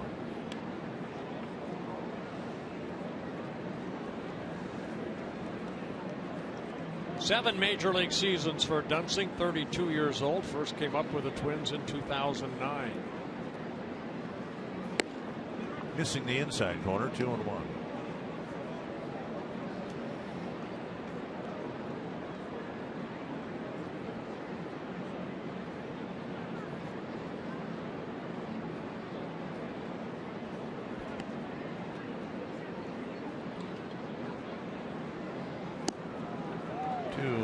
Rangers have taken a lead on the Angels, 3-2 in the bottom of the 5th. Big swing by Hosmer right there, having a career year as far as runs batted in with 93. Second on the Royals behind Morales, who's on deck. who was on deck. Now it's like Gomes on deck.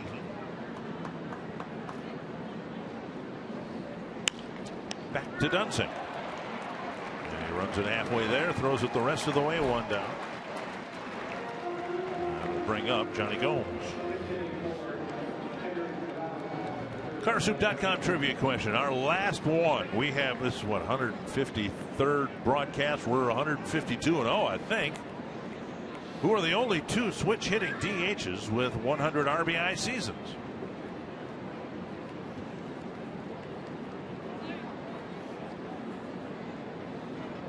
I'm guessing they're American League players. Yeah, very good. One of them, I believe, played for the Orioles. Is in the Hall of Fame.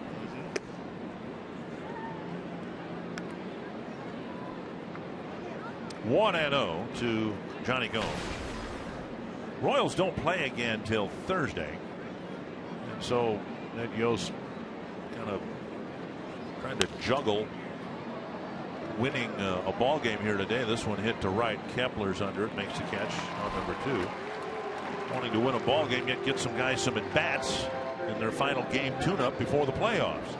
Tomorrow at 7, the Timberwolves are hosting a free scrimmage at Target Center, and you must reserve advanced seats. For details, visit foxsportsnorth.com and click on the upcoming events tab. 2 down in the 5th. Here's Moustakas.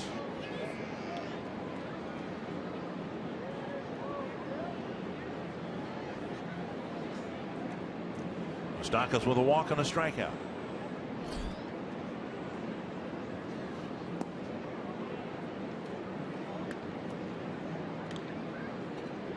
Moustakas drew a leadoff walk, and by the end of the 2nd inning, the Royals had 3 runs. They added 2 more in the 3rd.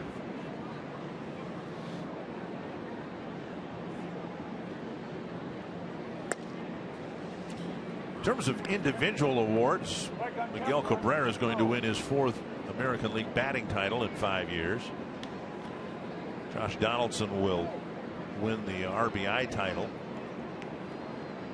edging his teammate Jose Bautista by 9 runs batted in coming into play today.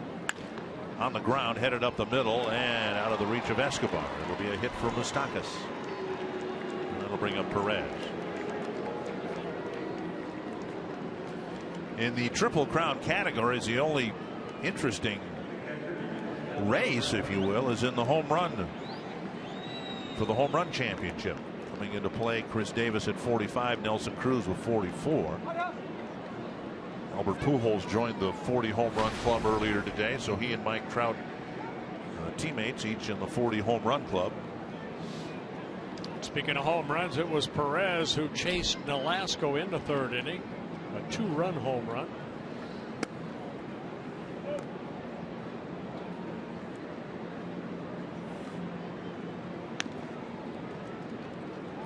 One and 0.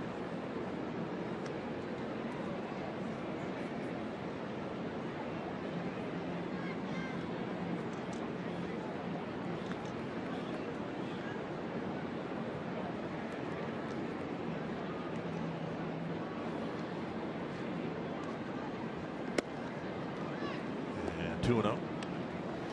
Well, right now the Angels are losing and the Astros are losing, and if that is the case by game's end, the Angels will be out. And the Astros will be a wild card team.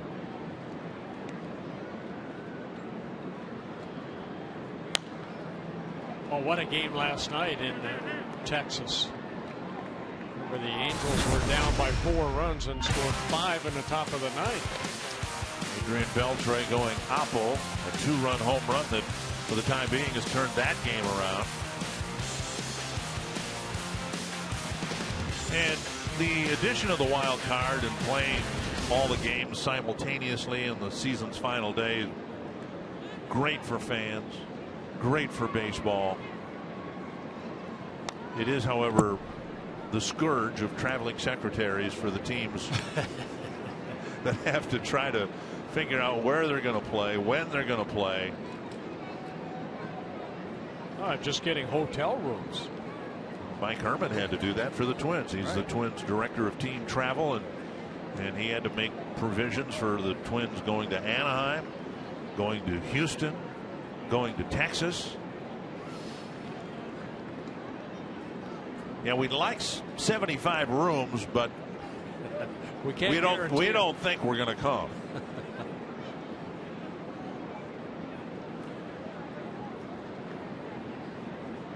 2-2.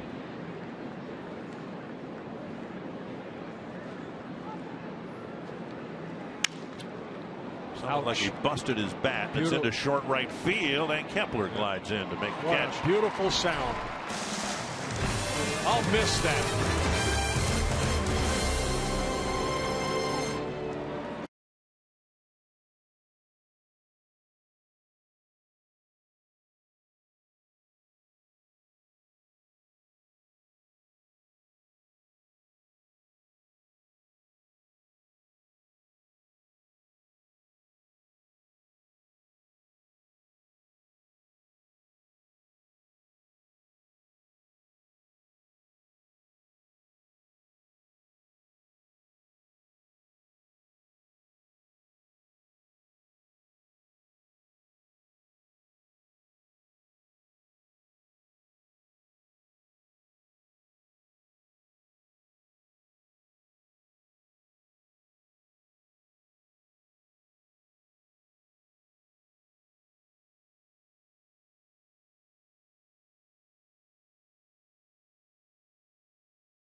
Minnesota Lottery Winners Circle winner of the season.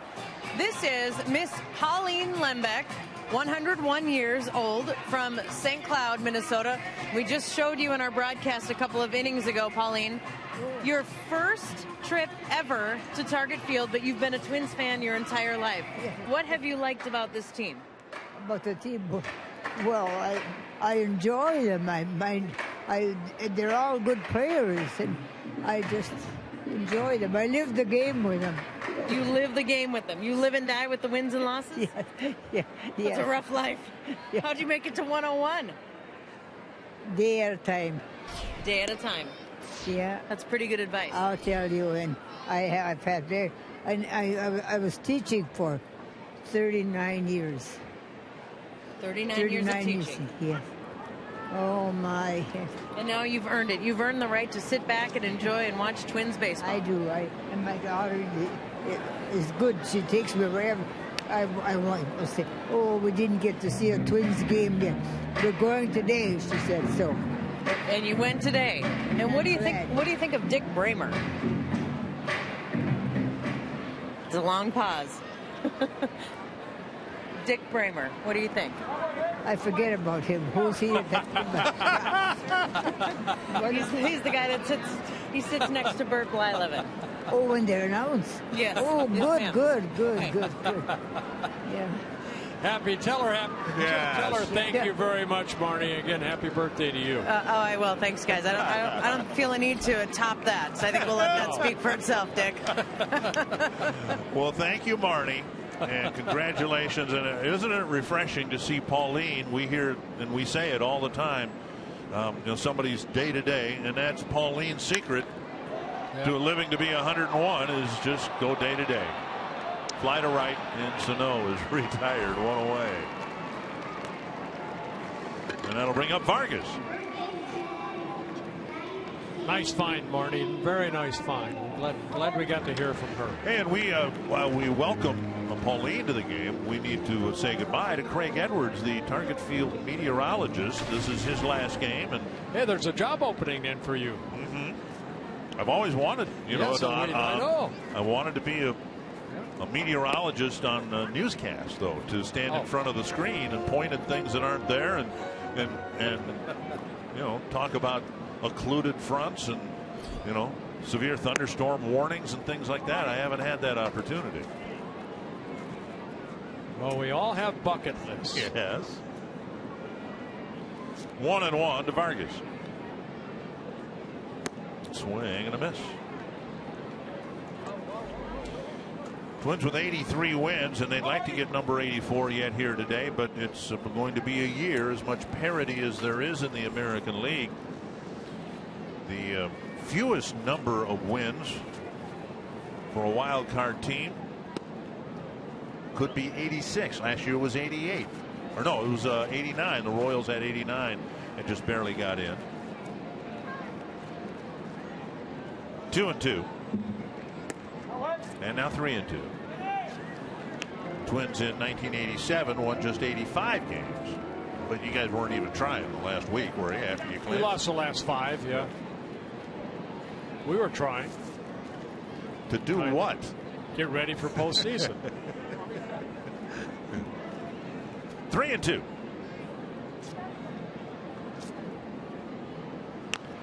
You guys clinched on a Monday and then lost the next 2 games in Texas, and then went, was it Chicago? I believe so. We lost all 3. You don't even remember where you played? No. Well, but yet you were trying to get ready for the playoffs. You don't even remember where you were. Yeah, it doesn't matter where you're at as long as you're getting ready. And fouled back. For teams that have, you know, limped into the playoffs, remember when we got past the Tigers in 2006, the Twins did. The Twins won the division. The Tigers got in as a wild card, and everybody said, "Oh, they're done. They faded at the end. Whatever." There's a called third strike and another called third strike on a 3-2 pitch. 2 down, and that'll bring up Nunez. Yeah, Cueto now with 4 strikeouts, and the last 3 have been called third strikes. Well, but that pitch number 8 was nowhere near the strike zone. 2 down. But still, if you're Vargas, you got to be swinging a bat right there. I'm sorry. These young kids, you know, you just hate to see them take called third strike. Here's Nunez. In 2006, everybody gave the Tigers up for dead because they lost the division at the end. They had to go in through the wild card door. Now back then, the wild card team still had a full series to play for, but then Jim Leyland got his guys back on track and got them to the World Series before they ended up losing to the Cardinals. Cueto has his first 1-2-3 inning.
North is presented by Toyota. See where Toyota takes you. Test drive one at your Toyota dealer. Toyota, let's go places. By Sanford Orthopedics and Sports Medicine, for the everyday competitor in all of us. And by McDonald's, the classic quarter pounder with cheese, only at McDonald's, and right now just $3. 5-1, Kansas City in front. Twins got 8 outs from their starter Ricky Nolasco. They got 7 outs from Brian Dunsing, and now J.R. Graham will pitch. Yeah, J.R. Graham making his 39th appearance. He didn't make one start earlier this year. He does have a major league win, that coming against the Tampa Bay Rays in Tampa Bay on August 25th. Twins 11-7 win. Up and away, ball 1 to Gordon. Then Rios and Dyson. Rios still in the ball game. And Dyson will probably play the game out. Up and away, 2-0. Graham's spot on this year's team was pretty much guaranteed because of his Rule 5 status. And as Ryan Presley could tell you, that doesn't mean anything the following year. If Graham is on the team next year, he'll have to earn his way aboard. Lifted foul and out of play. I think it's the secondary pitches that JR has to go down on, or go probably back to the minor leagues and work on a little bit. Plus the control of his fastball. Seen him too many times fall behind in hitters' counts. Came in the ball game. We see him a lot come into the ball game.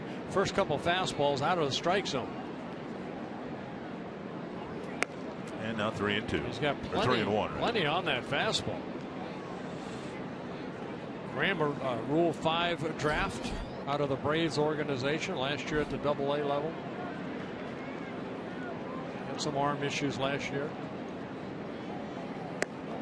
And a walk to Gordon. There's a walk. See, that's his 20th walk in 62 innings pitched, which isn't bad, but it seems like a lot of times it's that first hitter that he has trouble with. Back in April, Rios was the first batter he faced against the Royals, and he hit him in the hand and broke a finger. Sanford Health Injury Report. Lorenzo Cain's been hobbled with a right knee bruise. We saw it in place yesterday as he hit a couple of doubles and seemed to have a hard time running. So he will get today and the next 3 days off in the hope that the knee will be better come playoff time. Rios with a 2-run double in the second inning. And up high, ball 1.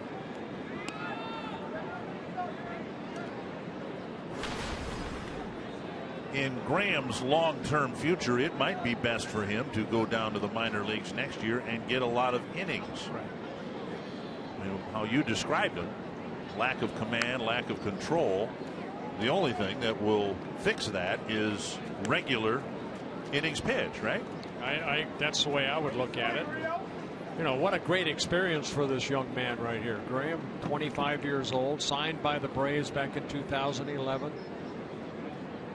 Played his college ball out of Santa Clara University in California. And a good breaking ball. Yeah, good breaking ball. He has that splitter too that he sets up. You can see it jam him in the glove right there, the baseball, and open it up, put the ball behind him.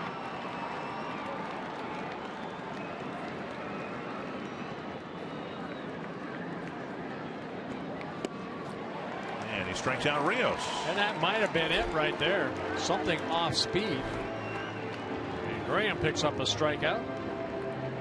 That's his 53rd strikeout in 63 innings pitched. I believe that was a splitter. A walk, a strikeout, and now Dyson.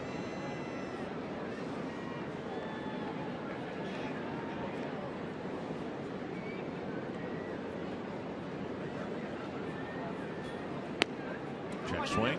Good fastball right there at 93.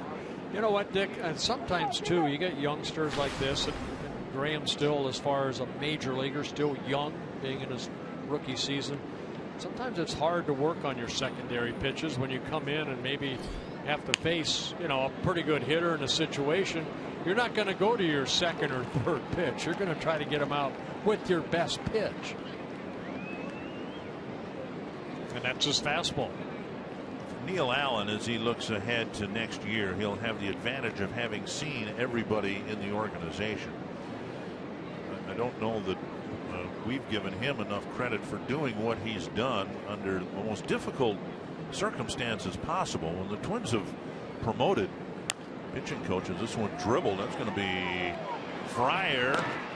And not able to get Dyson. That ball stayed fair, rolling right up the dirt along the chalk line, and Dyson beat it out for a hit. I think that little hesitation of Fryer, he was maybe thinking that ball was going to roll foul, and that gave the speedy Dyson maybe 1 or 2 extra steps, and that allowed him to get to first base and get an infield hit. You know, when the Twins have promoted pitching coaches, going well, there have only been 2 of them for a long time. It was Dick Such for all those years, and then the Twins promoted Rick Anderson from within, and so Rick Anderson at least had, you know, some background with the pitching staff that he inherited in 2002. And Neil Allen did not have that. He had to hit the ground running and get to know all these guys, from Phil Hughes all the way down through J.R. Graham and Tyler Duffy and so on and so forth. And Dick, a lot of times it's not, okay, I can look at video and say, what kind of stuff does he have? You know, maybe I look at his delivery and say, you know, maybe we got to tweak this, or this, when he's really good, he's doing this right. When he's not doing it right. But you also have to know the individual's heart and their desire and their willingness to work out and get in the best shape of their life throughout the summer, not just in spring training. But how do they carry that, you know, first start and then carry it all the way into hopefully what Gibson's done, say 32 starts? How do you prepare yourself for each start? And sad to say, he's seen some guys kind of decline as far as their workout and gain weight during the summer months when you should be losing weight. Was that your history? You lost weight over the course of a season? Yeah, pretty much. Yeah. I mean, I came in. I always looked at every spring training. I'm going to get in the best shape of my life, whether I was 19 years old or 41 years old. In mental part, I'm going to get in the best shape. And now, how do I maintain that up until October? Paul Molitor hinted at that in his session with the media today, that there's some guys that frankly need to do a better job of conditioning themselves so they are ready to pitch at the end of the year. That one may have hit Graham, picked up by Escobar out there, safe at first. And how is Graham? That was smashed against his lower body someplace and deflected to Escobar. Well, he will take it maybe off his thigh area right there, but the ball hit sharply off the bat of Escobar. Backing up halfway to second base, but he doesn't want a trainer to come look at him. This ball hits him right here. Off the right knee, maybe. And Escobar gets it, so you want assist, but you don't want it like this. Ouch. Assist that requires an ice pack afterwards. Yeah. The play going 1-4-6 as far as a put out of second base, and that being Dyson. Now Zobrist. And there goes the runner, and the ball gets by Fryer. He would have had no chance to get Escobar anyway, and the ball hit the limestone and rolled right back to Fryer, so no chance for Gordon to score from third. Yeah, Escobar should be given a stolen base, his 17th of the year in 22 attempts. Had a good jump right there. He was off before that ball came toward home plate, so they will give him a stolen base. And that's something, what you just saw there is something the Twins will want Graham to work on. A big leg kick with a speedy runner at first. You're pretty much inviting the other guy to go ahead and steal second base. 2-0 now to Zobrist.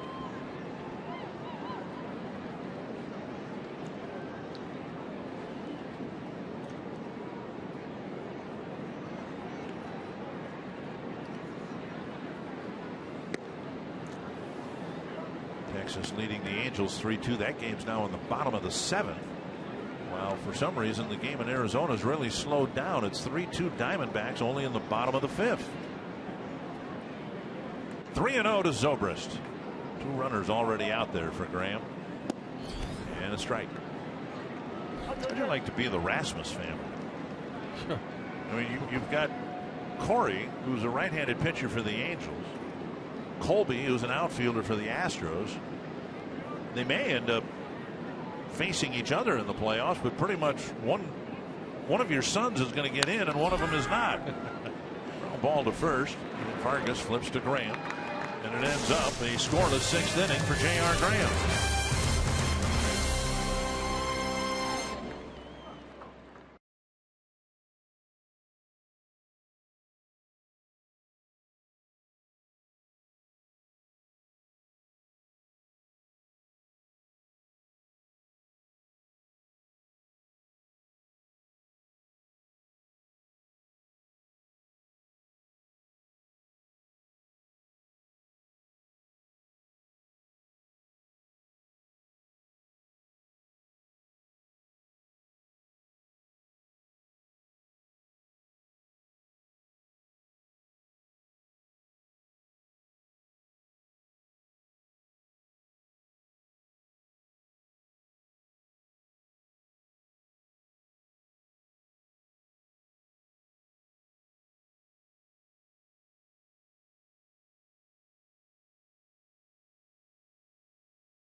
Season.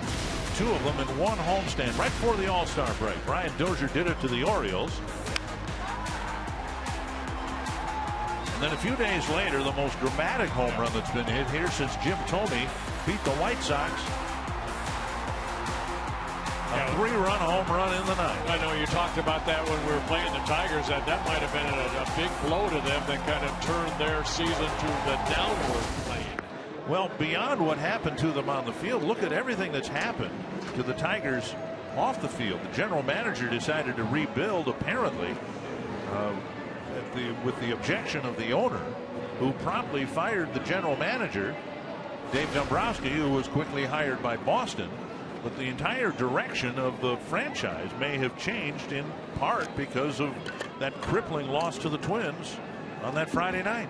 Edison Volquez coming into the ball game. He's a starter, of course, making a relief appearance here after Cueto worked the first 5 innings.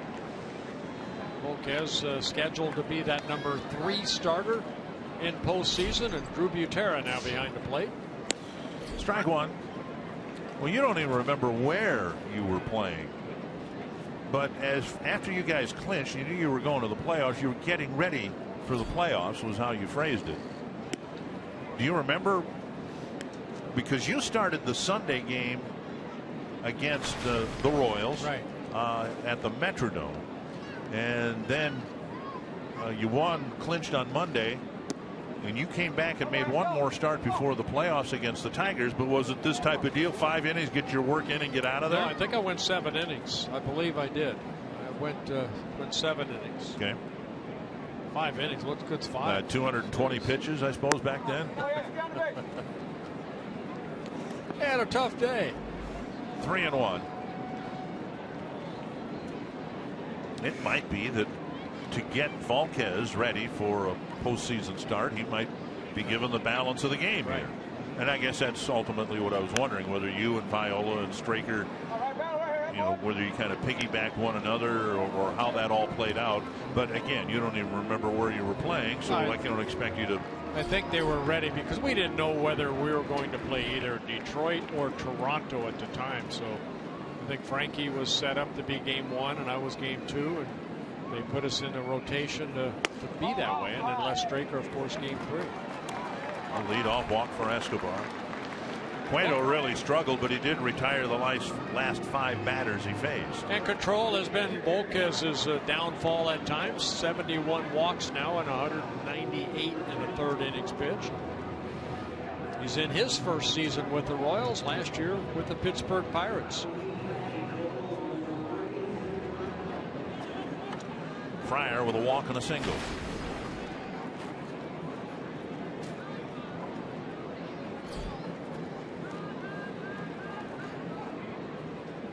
Up high, ball one.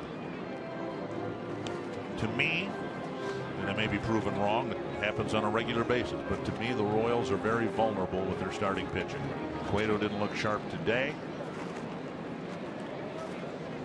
Ventura, as talented as he is, he's not been a very consistent starter for them.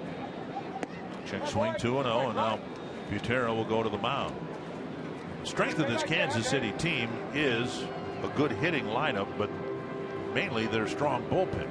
And if you don't get effective starting pitching, it becomes a wasted, or could become a wasted commodity.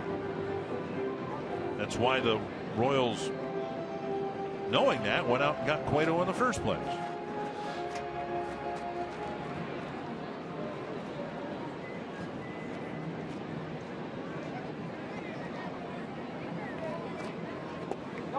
And he augers that pitch in the dirt, and it's 3-0 to Fryer. Yeah, Volquez signing as a free agent by the Royals over the winter, a 2-year contract plus an option for 2017.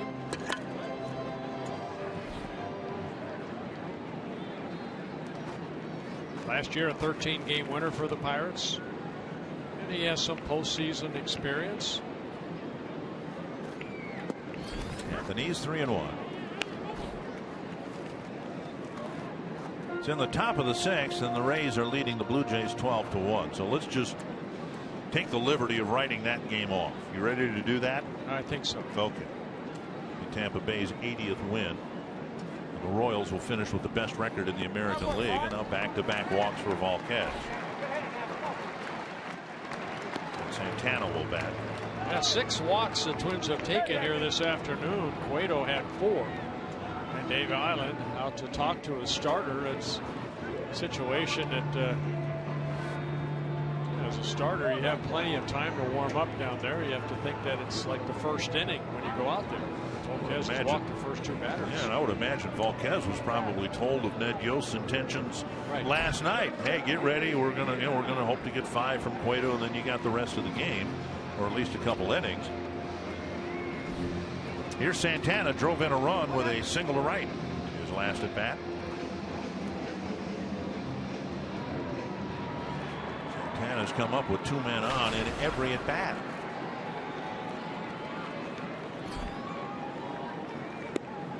A strike. A game that could be of some importance. The Orioles are leading the Yankees 7-1. And at stake for the Yankees, who know they're a wild card team, might find themselves as wild card team number 2 rather than wild card team number 1.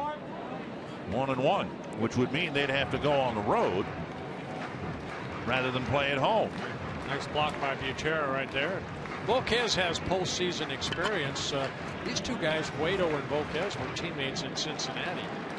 Both of them pitched in the 2011 National League Division Series. And a fastball gets a swing and a miss. 1-2. And we told you, we showed you Cueto's lack of, say, success in postseason. Volquez in 2 starts, 0-2 with a 12.15 ERA.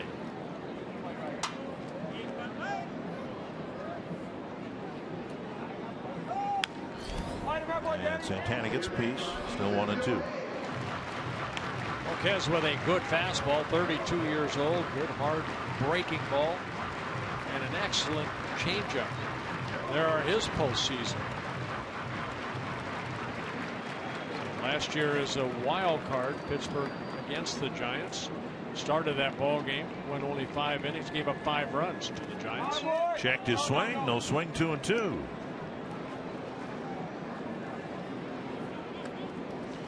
Royals for a while had talented young lefty Danny Duffy in the rotation, but that didn't work out so well, and they shifted him to the bullpen.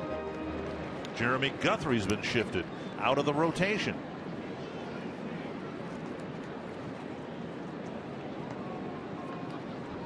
Two and two. Santana swings and misses, 1 down. And Volquez is a strikeout pitcher. That's 153 strikeouts now in 199 innings pitched. Buxton's given us some snapshots of what the Twins hope he will become. Speed in the outfield, speed on the bases. He needs to improve his contact rate at home plate. Right. Yeah, I think we all know that he can play the game defensively, and I think he's going to steal bases, but you can't steal first. Strike 1. I don't care how hard you try, you just can't steal first.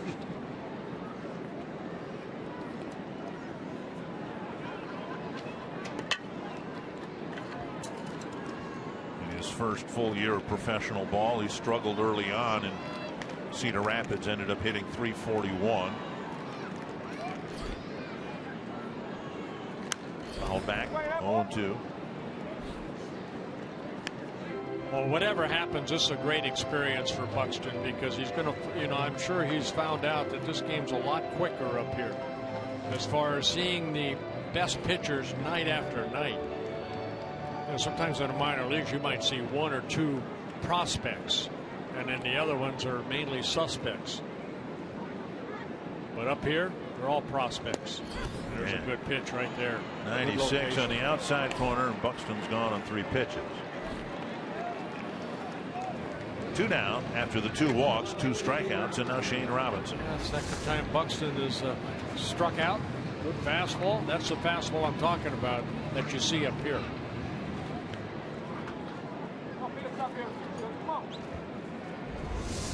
Robinson with a single, a ground ball, and a strikeout.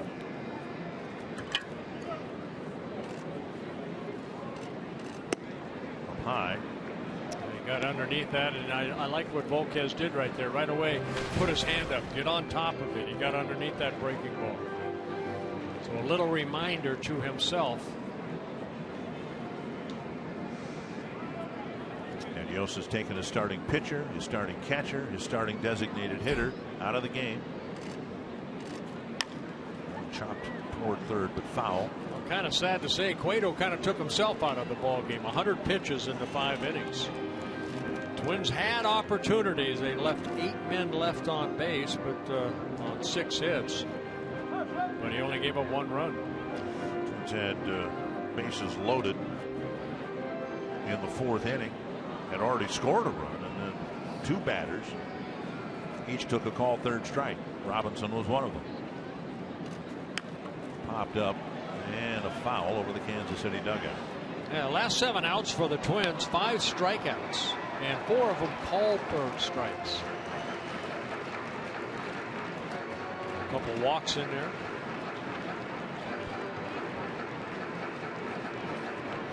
Rangers have gotten into the Angel bullpen. They're leading 3-2. They've got the bases loaded, nobody out. And the Angel bullpen is absolutely exhausted. And one hopper back to the mound. The Twins leave 2 more aboard in a scoreless 6th inning.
second, 2 in the third inning.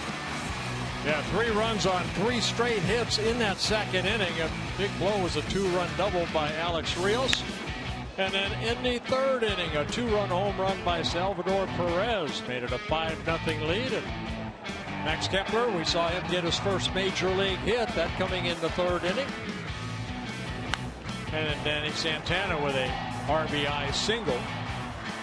That in the fourth inning that scored Eduardo Nunez. And it's 5-1, and the Royals will send up Hosmer, Gomes, and Moustakas against J.R. Graham. Graham 22 pitches in that first inning.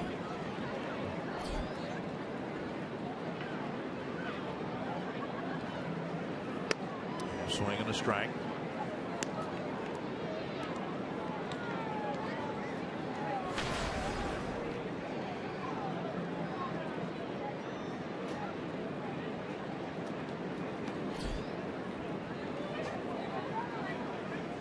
And now up and away a ball. Graham started early this year, came back on June 6th, that against the Milwaukee Brewers here. Got a no decision for 4 innings. It's his longest outing. Grounded into the shift, gobbled up by Santana. A little bit of a stretch at first, 1 away.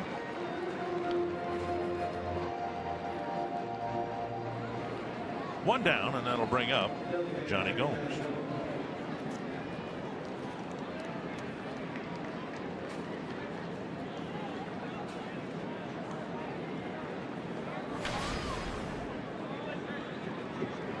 Gomes hit a fly ball to right his first time up. Yeah, Gomes getting traded over from the Diamondbacks on August 31st. Excuse me, Atlanta Braves. It's amazing to me how many times secondary trades, secondary acquisitions are so pivotal to what turns out to be a championship run. Rounded toward the hole. Nice pickup. Well, off the glove of Santana, and Gomes will get a base hit with 1 out. Thought Santana scooped it, but he just knocked it down. Be sure to catch Fox Sports Live on Fox Sports 1 for complete highlights and analysis of the final day of the regular season around Major League Baseball, plus the latest from today's NFL action. Fox Sports Live tonight on Fox Sports 1 and streaming live on Fox Sports Go.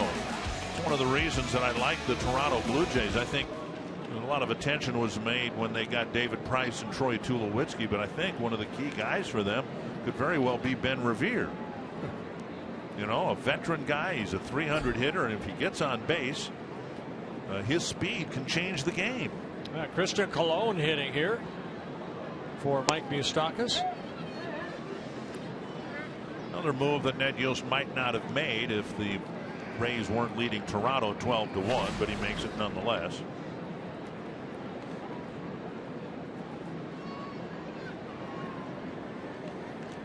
Kansas City's won the division. They're playing for home field advantage. They want to play the wild card team rather than a division champion.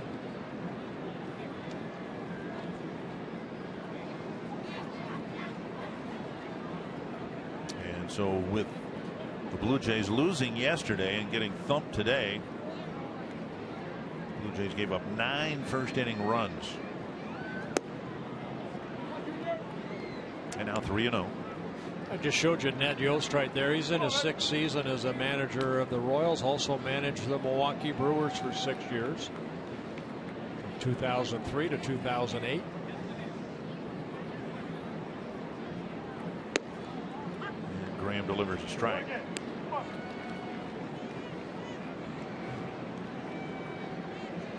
And look at Graham's mark: 31 pitches, just 15 strikes.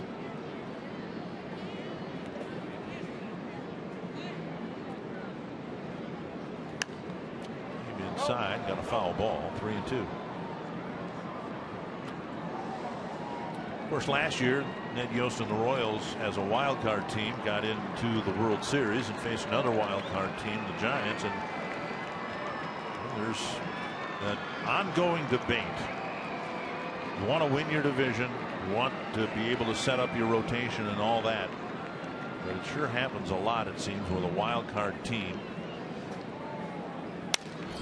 busted bat roller through the right side. Colon has a base hit. Is it because maybe they fought so hard to get to that wild card opportunity? All of a sudden, you know, they're playing very good baseball. They don't take their foot off the gas. Right. They have to keep playing, and I don't know, you know, whether it's in one team's advantage to have some time off.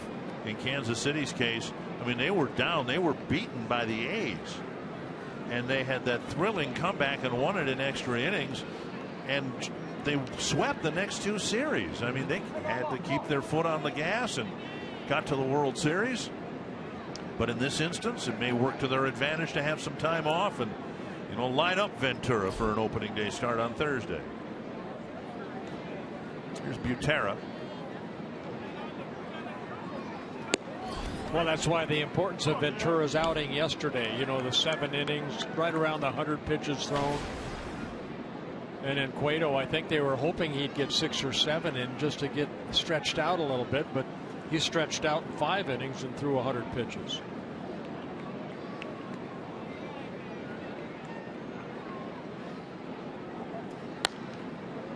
It sure looks, the way things are playing right now, Texas has a 5-2 lead, and that is the key game. They're still batting with the bases loaded and nobody out in the 7th. It sure looks as if the Rangers are going to win the division and that Houston's going to be the second wild card team,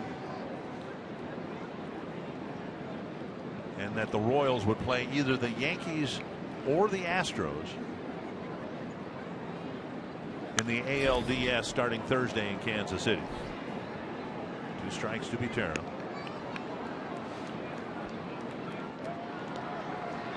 If Texas had won either Friday night or yesterday. Right, but now the Rangers have a 4-run lead now. Right, still batting. And in the bottom of the 7th, if Texas had won its game Friday or Saturday, things would be so simple right now, but they didn't. They thought they had yesterday's game won.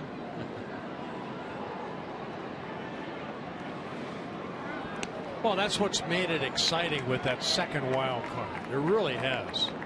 I mean, even the Twins, you know, I mean, look at them. They're 83 and 77 going into yesterday's ball game, and they got a chance to get the postseason.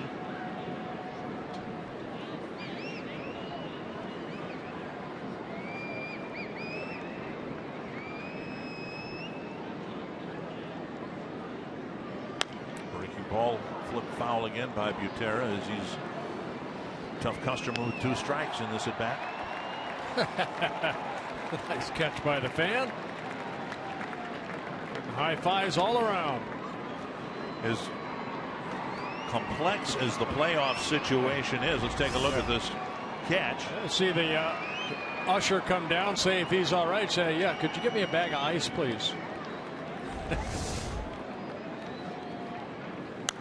And another 2-strike foul.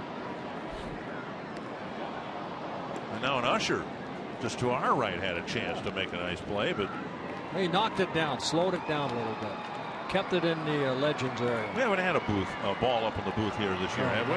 No. Not even on the road. I've gotten fingertips on a couple of them. Close, but no cigars.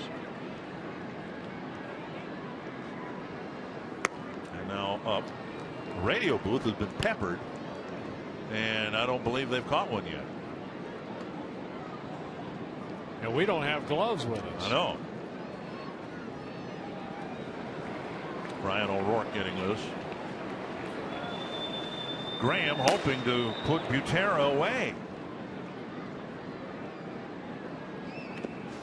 A nice block by Fryer.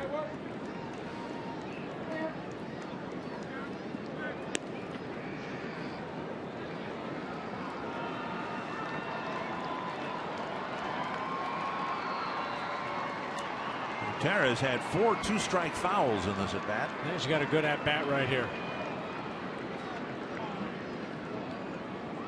Butera, of course, with the Twins, 4 seasons, then went to the Dodgers earlier this year with the Angels, then traded over to the Royals from the Angels on May 7th.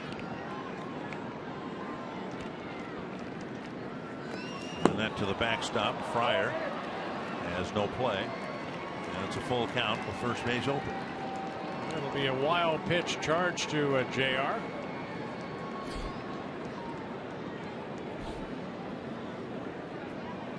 That slider not even close, and that's what I talked about last inning. The secondary pitches he needs to be better, more consistent with.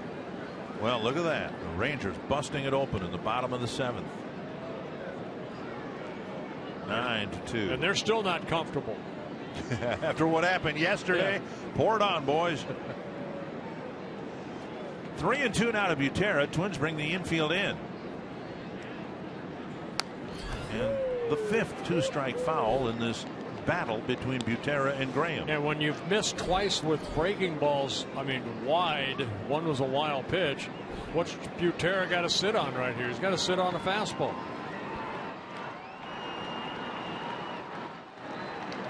See who's going to win this battle.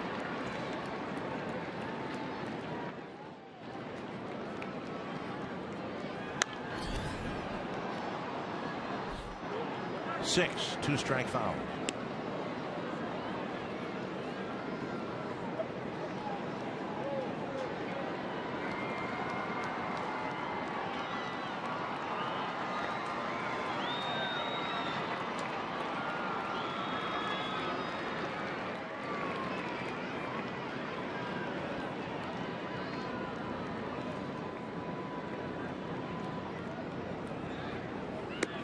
And the battle won by Butera. That's one heck of a walk. And it'll spell the end for Graham as now the bases are loaded with one away. And Alex Gordon due up next. And it'll be Ryan O'Rourke throwing one slider after another to try to strike him out. Graham leaves. He ends up pitching an inning and a third.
Of baseball's regular season means that hockey season has officially arrived, and we have it for you here on Fox Sports North. Thursday night, the Wild are in Denver, but we'll have an hour pregame show starting at 7 o'clock, Wild Live, and then the home opener Saturday at 6, as well as the Gophers and Vermont. Fox Sports North Plus. Now back to the ballpark. Hockey season right around the corner. Yeah, go Wild. Well, not the situation you want to come into with bases loaded and one out, but Ryan O'Rourke is in that situation, making his 28th relief appearance. 22 strikeouts in 20 1/3 innings. 14 walks, 2 intentional. He's given up 15 hits. Gordon faced Dunsing and walked in the 6th inning. Now strike one. And Gordon taking a good look at that pitch because he'll probably see it 3 or 4 more times. He's got a slider. He likes throwing that slider. That being Ryan O'Rourke. And there's another hard slider. He does change speeds with it. The first one I think was clocked at 71. That's 79. That's a strikeout pitch, and that's what he'd like to get right here. O'Rourke made his major league debut here back on July 7th. It's a heck of a stop by Fryer. That one bit down into the right-handed batter's box.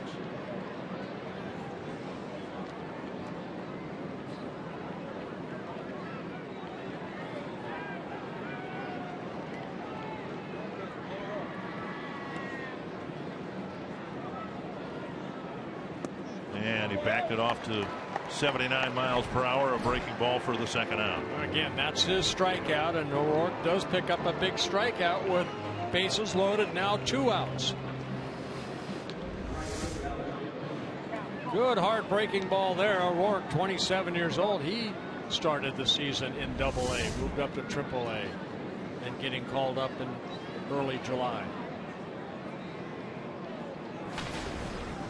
Here's Rios. 2-run double in the second. And that one's 70 miles per hour for strike one.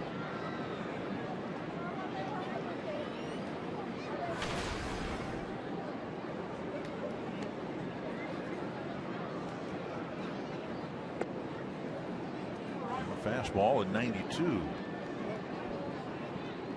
But missing 1-1.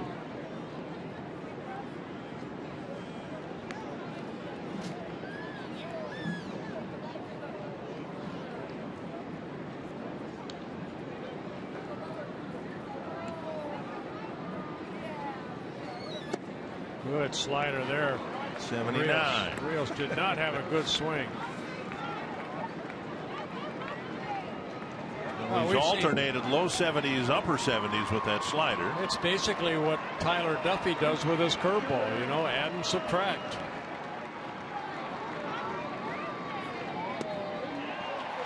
And you couldn't ask for a better job than the one Ryan O'Rourke did, striking out veterans Gordon and Rios to leave the bases full.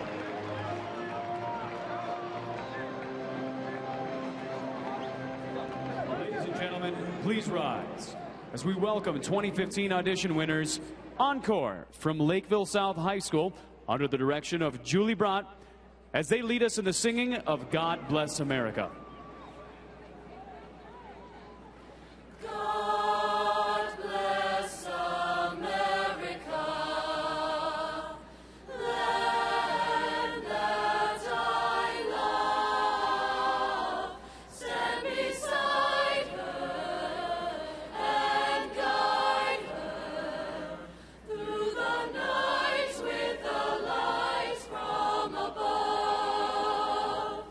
From the mountains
shot of Torii Hunter in the dugout, and everybody stood up here at Target Field.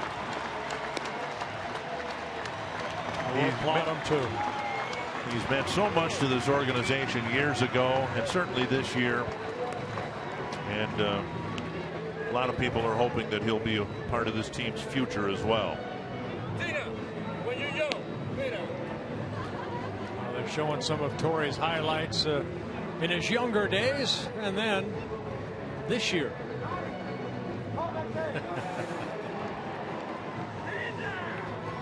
And as we've said throughout this season where he's returned to his original organization, I honestly believe he could fit into his rookie uniform. I don't know that he's changed physically much at all.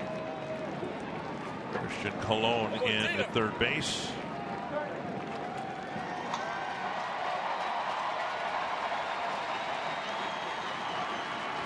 And the in-stadium tribute continues for Torii Hunter. Oh, it's nice as Edison Volquez, who's on the mound, just kind of standing back. He also kind of put his hands together,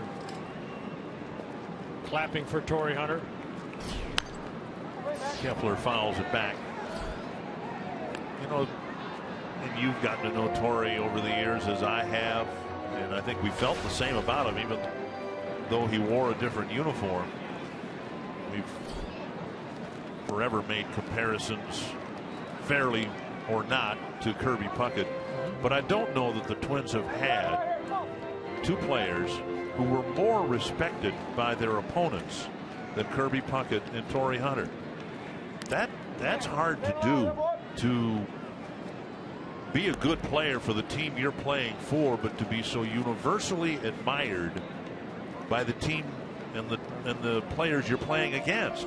Well, the thing about Torii, he treats everybody the same, whether you're the opponent or your teammate. He's well loved. He's respected because he plays the game hard. Oh, back again by Kepler. Still 2 strikes.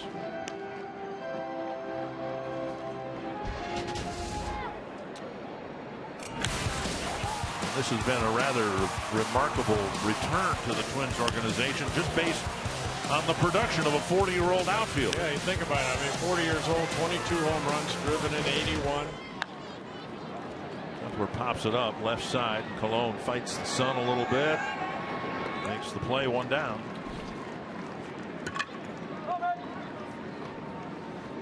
And that'll bring up Miguel Sano. Sano with a walk, a single, and a fly ball to right field.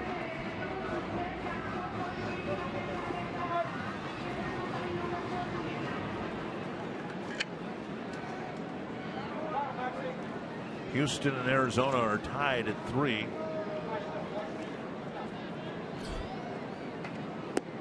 Game that is less meaningful given what is happening in Arlington, Texas. Houston would still like to win the ball game. I believe the Yankees have the tiebreaker on the Astros, do they not? I believe so, yes. They do not have. They did not. So the Astros then have all the incentive in the world to win that game, because then they would host the Yankees. Oh, that's right. That's right. I remember the scenario where the Yankees would leave New York and not be sure where they were playing in Texas, either Dallas or Arlington or Houston. So yes, that's right. Houston owns the tiebreaker over the Yankees, who are losing 7-2 in the 6th inning in Baltimore. And the Houston-Arizona game is in the top of the 7th inning, tied at 3.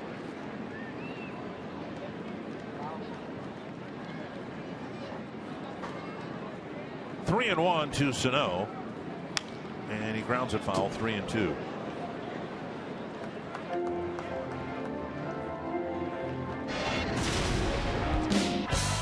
Sano in Kansas City, a pinch hit home run on September 9th.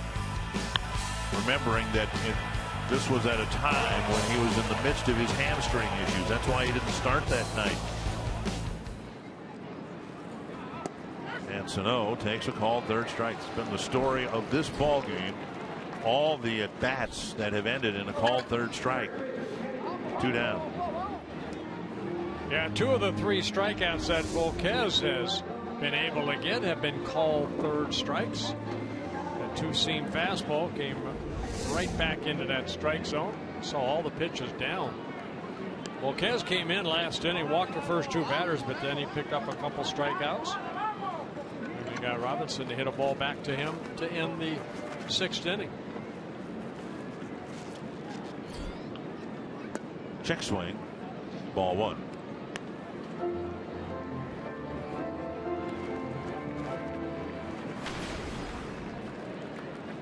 Vargas 0 for 3, couple of ground balls and a called 3rd strike.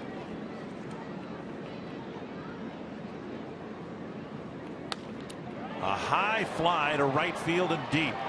Rios in the corner makes the catch, and it's a 1-2-3 7th inning for Volquez.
A playoff series on Thursday, and they hope to get to and then win the World Series this year. Yeah, took it to Game 7, but how did they get there? They just played very consistent baseball. They're the first team to win the first 8 ball games to get to the World Series, and then in 7 games, it was a great series. They lost to the Giants. Another wild card team. They swept the Angels and the Orioles. Sweeping teams that won, 98 and 94 ball games during the regular season. Gerard Dyson will lead things off in the Kansas City 8th. Ryan O'Rourke out there after striking out the last 2 batters in a situation where he needed strikeouts, able to do it. Twins trying to patch this final game of the season together with a starter who hadn't started since May, and then a series of relievers. One of the other options might have been Phil Hughes, but the word came down today that Hughes has had a bit of a relapse. In fact, he's been diagnosed with pneumonia. And so Hughes finishing his season sick after having some back issues. And a pitch is up 2-1.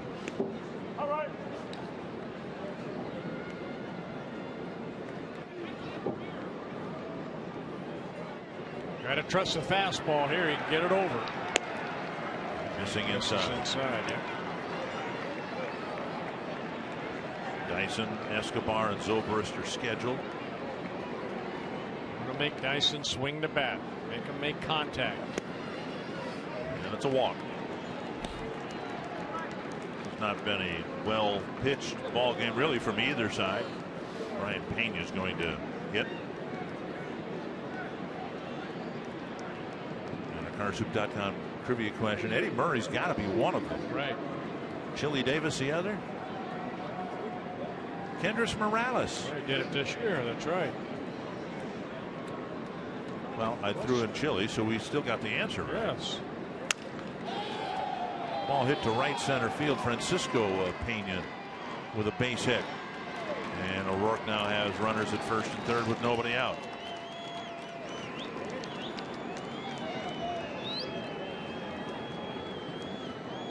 Pena jumping on that first pitch. And Dyson speed again. He goes to first to third in a heartbeat. Zobrist is 0 for 4. He's grounded out 4 times. All 4 times as a left-handed batter. Yeah, this is his better side as a right-handed hitter.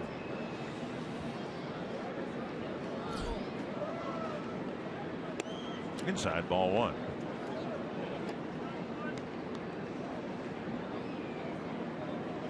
Cuthbert is on deck.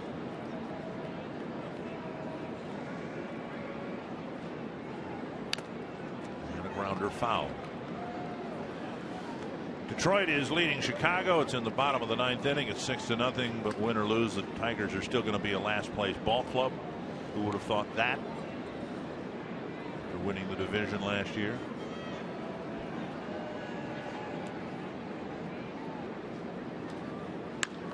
High fly to left. Robinson back, now in. Still coming in. Dyson's coming home. Here's Robinson's throw, and it's not in time. Dyson steals and may have hurt himself. Well, ordinarily a guy sliding, coming up limping, not that big of a concern, but when it's Dyson, that's a big deal. Well, Zobrist hitting it deep, and you know, with Dyson right there tagging up, nonchalantly takes off. You can see the speed that he has. Does stay down a while. No, Fryer with his foot in fair territory, and we see more and more runners go with the head first slide and reach for home plate. Dyson caught Fryer's left foot, and just a quick visit from the trainer, so we're guessing he's okay. Now Cuthbert fouls it at the plate.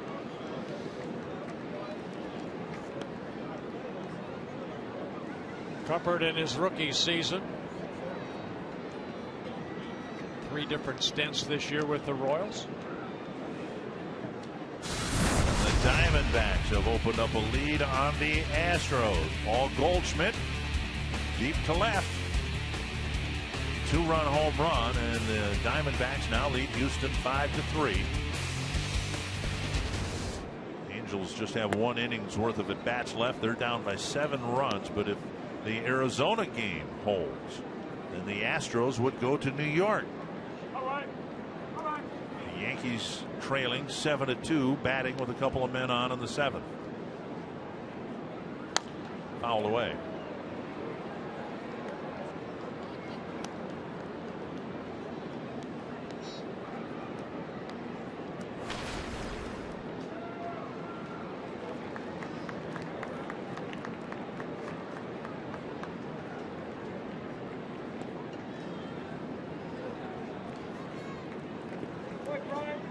Fryer with another block. Nice block right there by Fryer.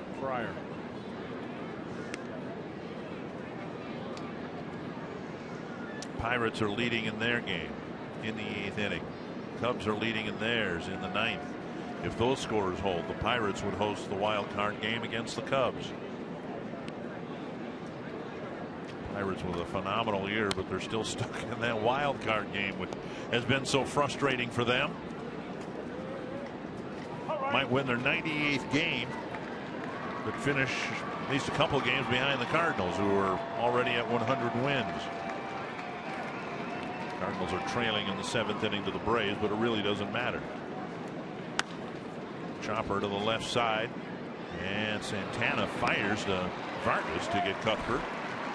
2 down with Pena advancing to 3rd. Yeah, nice play by Santana right there, getting the 2nd out. As promised earlier in the game, we have selected the Data Strong fan photo of the game. You can tweet your strongest fan photo to North Data Strong Fan for a chance to be featured in an upcoming broadcast, brought to you by T-Mobile. Jeffrey, thank you very much. That's Jeffrey Nelson, but that's not Jeff Nelson, the Major League umpire.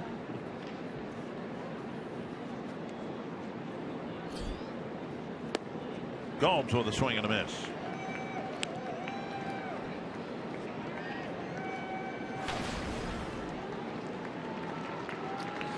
Gomes in his third at bat, a fly out to Kepler and right, and then an infield base hit in the 7th. Lifted to center. Buxton finally gets a ball hit to him. And that ends the 8th inning. The Royals get a run and now lead by 5.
Game of this 2015 regular season, and we will bring you our final edition of Twins Live presented by CenturyLink as well after the final out. We'll look back on what was a pretty memorable season for the Twins. Had a fair share of ups and yes, some downs with it as well. We'll also sort through the playoff picture, which has become an interesting one this afternoon with these games and all that has unfolded, especially in the American League. And Paul Molitor will give his final post-game press conference. So we'll wrap things up, put a bow on it all, Dick and Bert, right after this game. All right. Well, we know you're a very good gift wrapper, Marnie. We'll look forward to that. No, she should be getting gifts today. Because it's her birthday. Yeah. She's unwrapping them. And in the postgame, she's going to wrap. Franklin Morales coming in, making his 67th relief appearance in his first season with the Royals, last year with the Colorado Rockies. Morales, a left-handed pitcher that has a good fastball in the low 90s, hard curveball, slider, and a changeup. Nunez will bat. And Escobar and Fryer due up. Ball 1. Drew Butera's in at first base. Paulo Orlando's in left. And a whole bunch of other changes. The Royals didn't need to get some pitchers some work. We might see Butera pitch. Ichiro's pitching for the Marlins right now. The 27th position player to pitch in the 2015 season. Twins had Shane Robinson do it. There's a 2-hopper to second. 1 down. This copyrighted telecast presented by the authority of the Minnesota Twins and may not be reproduced or retransmitted in any form. This is the last time I'll be reading this for a while. You know that. We should pay closer attention. And the accounts and descriptions of this game may not be disseminated without the express written consent of the Minnesota Twins LLC. But see, I've got your cell phone number, so if I'm going through withdrawal and I need you to read that for me, I can always call you in the offseason. Okay, anytime. Here is Eduardo Escobar. Ball 1.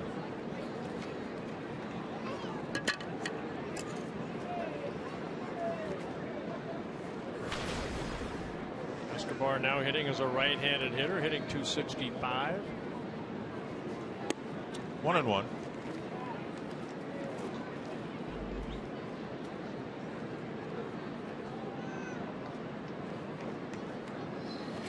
Tim Wadner, Kent Herbeck coming in, saying goodbye. See you this winter. Catch the big one.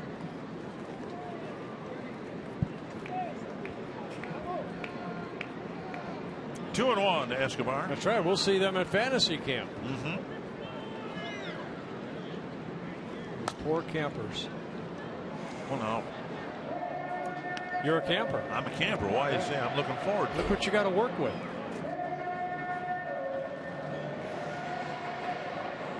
Watch what you say. I'm the judge. I know. I know better. I've learned over the years. Just keep my mouth shut. But I still seem to get some money out of your pocket. You do. And it all goes to Children's Hospital, so we appreciate your donation. Fantasy camp is the second full week of January. Yeah. Down in Fort Myers, Florida. I got a nice email from Stan Dickman. I did as well. Camp owner. What is your official title? Are you the commissioner or the what? Camp coordinator. Coordinator. Yeah. I guess. Make sure the beer is cold. The ball lined sharply to left. Escobar is a base hit. There's something I could say about your level of coordination, but I know it's going to cost me money come January. Like you said, you keep your mouth shut. You can inquire about season tickets next year. Owning Twins season tickets provides more than a guaranteed seat. You get exclusive rewards as part of the Sweet Spots benefits programs. Sweet Spot benefits program. Learn more about package options by visiting twinsbaseball.com or by calling 800-33-TWINS. Final tally in attendance wise, the Twins 2,222,000 and some change. It's down a little bit from last year, but up in terms of the demand for tickets, if that makes any sense. Last year, remember, Twins sold season tickets and packages and all that based on the All-Star game being here at Target Field. So even though the total number of tickets sold is down, I don't think there's any question there's far more interest in this Twins team at the end of 2015. And there will be in the future too. We'll continue to get better. Fryer swings and misses. It's 1-2. Fryer in his second at bat. He's also walked a couple times.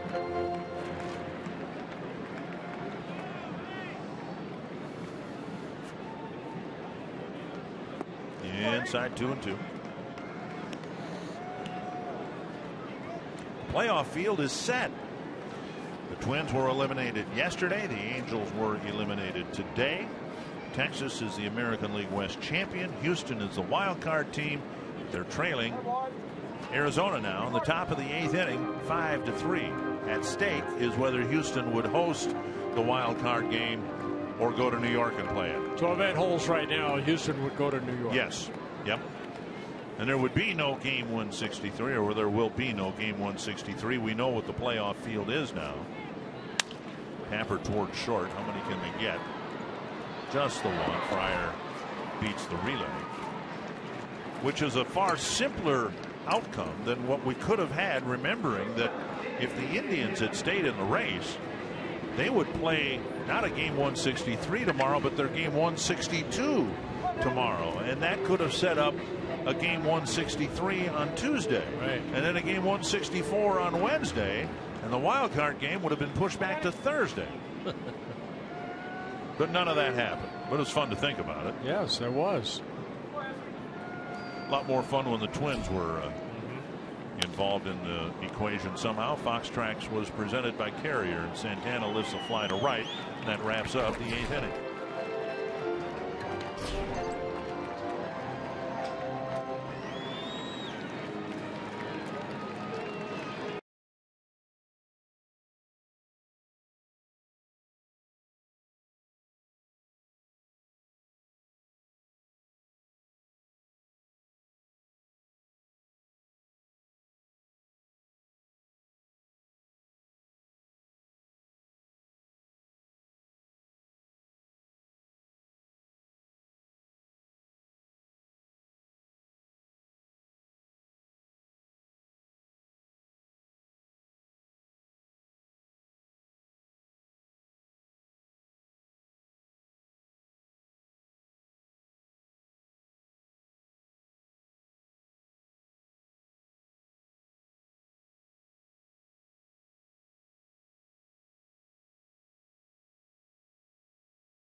threatening to sweep the Twins in the season's final series.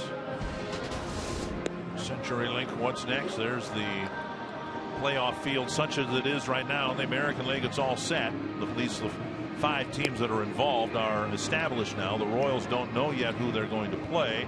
It will be either the Houston Astros or the New York Yankees. That's going to be a real good series in the National League between the Dodgers and the Mets. Yes. There's going to be some good pitching in that ball game. And then the wild card teams in the National League, the winner of that game will take on the team within its division. Team they'll know very well, the St. Louis Cardinals. A.J. Octor coming out of the bullpen. He has not been on the varsity mound for a while. Last time he pitched was here on September 17th against the Angels, making his 11th appearance. Pitches up. Colon making his second plate appearance, singled in the 7th.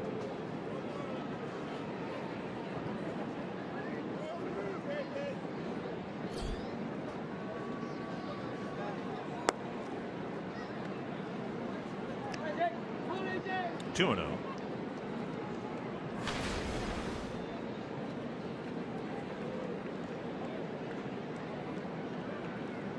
Swing and a miss, and it's 2-1. Octor's worked 12 1/3 innings. He's given up 12 hits, 10 runs, all earned. 5 walks, 1 intentional with 14 strikeouts.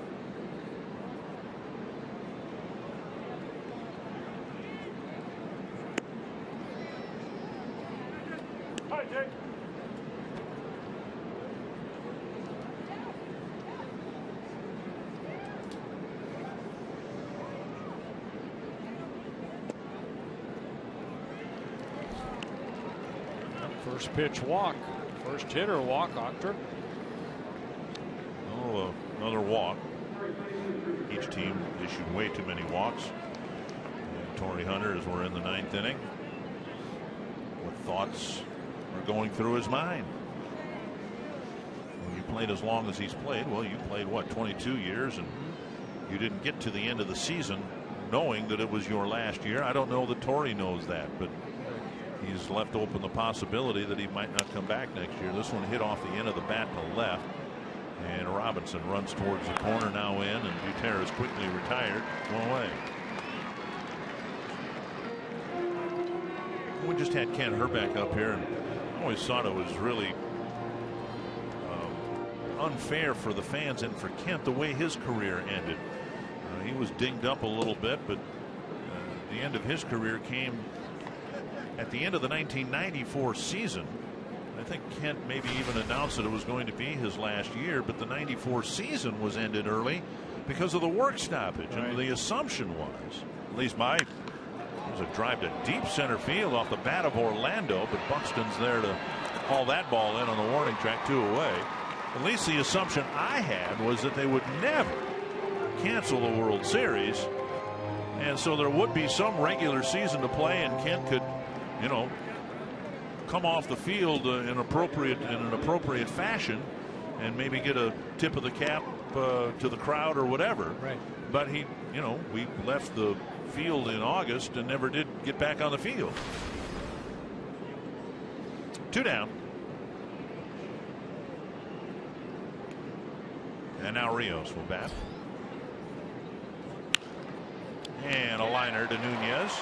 Wraps up the top of the 9th inning. Twins come off the field for 1 more innings worth of at bat.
remember when he left the Twins organization 8 years ago, it was apparent he wasn't going to re-sign with the Twins, but that he would continue to play. This is a little bit different situation because we don't know whether one of the great ambassadors for the game of baseball is going to be playing anymore. He has said that he's undecided.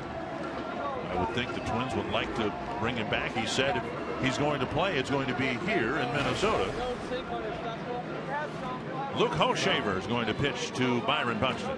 Whatever he decides, we wish him the best. Buxton, Robinson, and Kepler do up. Saw Hochevar's numbers: 49 2/3 innings, 16 walks, 49 strikeouts. Hard-throwing right-hander.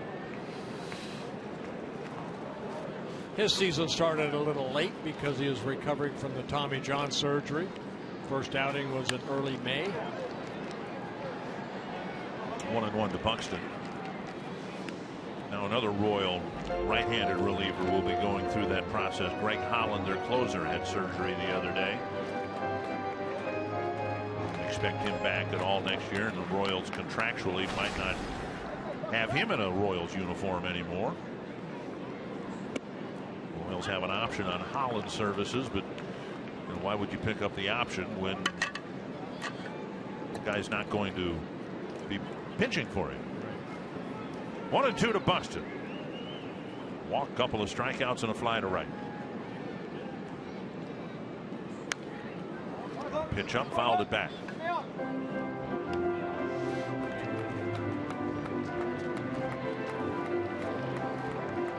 Yeah, Buxton's batting average, not what the Twins were hoping it would be, but the experience what Buxton has gone through this year.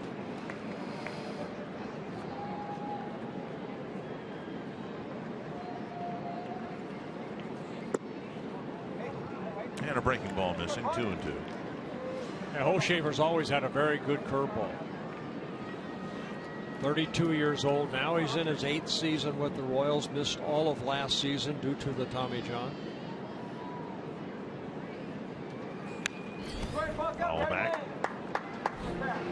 If this is an at-bat, it will be Buxton's 129. And just a reminder, the threshold for rookie status, you can't exceed 130 at-bats. Unless the Twins pull off a big comeback here and we have extra innings, Buxton, if he's on the big league club next year, will be a rookie. And it is an at-bat. It's a fly to short center, and it's the second baseman who can't catch the ball. A collision in center, and two Royals, Zobrist and Dyson, slow to get up. Buxton is at second base. Dyson, who came off of home plate limping after scoring the 6th run. They're going to give Zobrist an error. But more importantly for the Royals, it appears both players are okay. Well, you see Zobrist calling him off, but Dyson kind of getting underneath him and then knocking him over. But both of them kind of yelling at the same time. Ooh. A couple of times in this ball game, Dyson has been close to getting hurt. That could have been terrible for Zobrist with a player running into the back of his legs like that.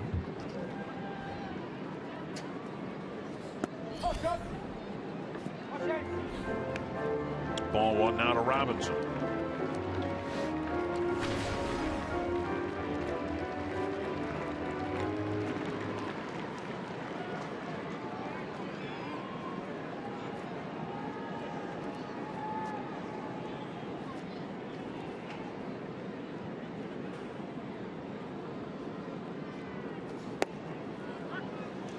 One and one. Atlanta, St. Louis ended up losing 6-0 to the Braves, and Shelby Miller finally got a win. Yeah, how about that? 24 straight starts without a victory. With an ERA of just over 3. Yeah. I mean, it's not like he was pitching poorly. Right. 1 and 1. And Atlanta leading in the second game in the 9th inning.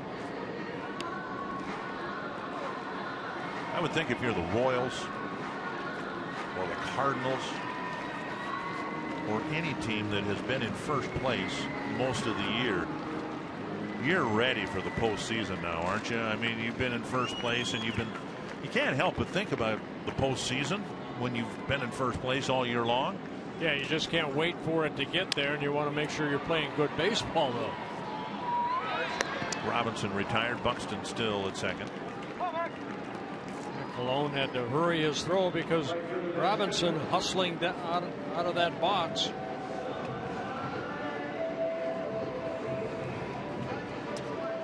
There's Kepler, got his first big league hit in the third inning. He's 1 for 4 and has a chance with a hit to the outfield of driving in his first big league run.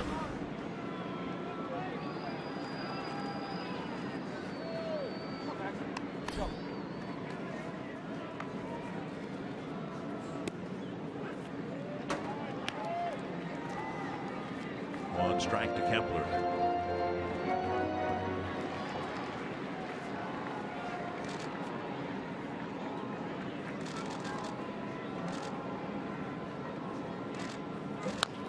Wonder whether Kepler's future and Hunter's future aren't somehow interconnected. Kepler with a breakout year at Double-A, but they would not consider having him on the big league squad. The Twins would, unless he was going to play up here. And if Torii Hunter comes back, then there would be fewer at bats for Max Kepler. Yeah, Kepler, you said double. You know, I mean, he's minor league player of the year for the Twins this year. Congratulations to him for that. But you know what? He'll probably be in Rochester. Yeah, I would next think year. so. You know, Kepler's emergence couldn't have come at a more congested time in terms of the Twins needing outfielders. Hicks seems to have figured some things out. Rosario belongs up here. I think we all believe that. If Buxton's going to get a chance to be in the outfield on a regular basis, then you have to accommodate him. Well, I think Terry Ryan and the organization have a lot of decisions to make too. I mean, there's some young talented kids that are maybe tradable to maybe get something in return to help the Twins out for next year. As we said a week or so ago, has the Twins system organization had a player whose stock has dropped so severely as Oswaldo Arcia. He was the opening day left fielder. Right. Chopped to the right side. And Kepler is retired. Buxton moves to third. And we are down, we think, to the last out of the year. And it'll be Miguel Sano coming to the plate. 18 home runs for Sano. And this has been, absent a home run, pretty much the typical Sano game. He's walked, he's gotten a hit, and he's struck out.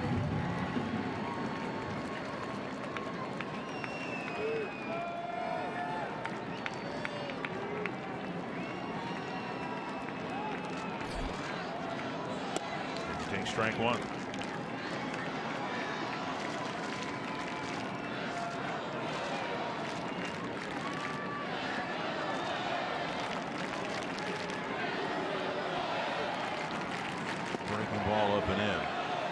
Sano will be with the team next year and almost certainly playing a position. He's gotten a little time at first base, but third base is his position.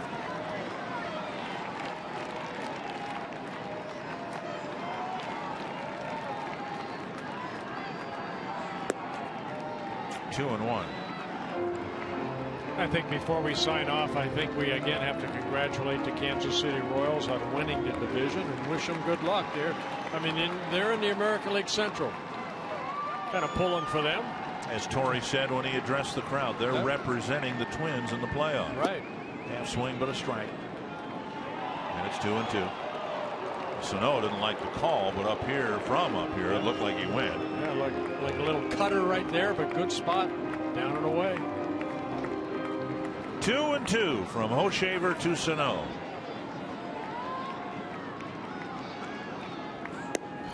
Check swing, 3-2. Vargas on deck. It's only fitting that it ends up 3-2 to Sano. That's true.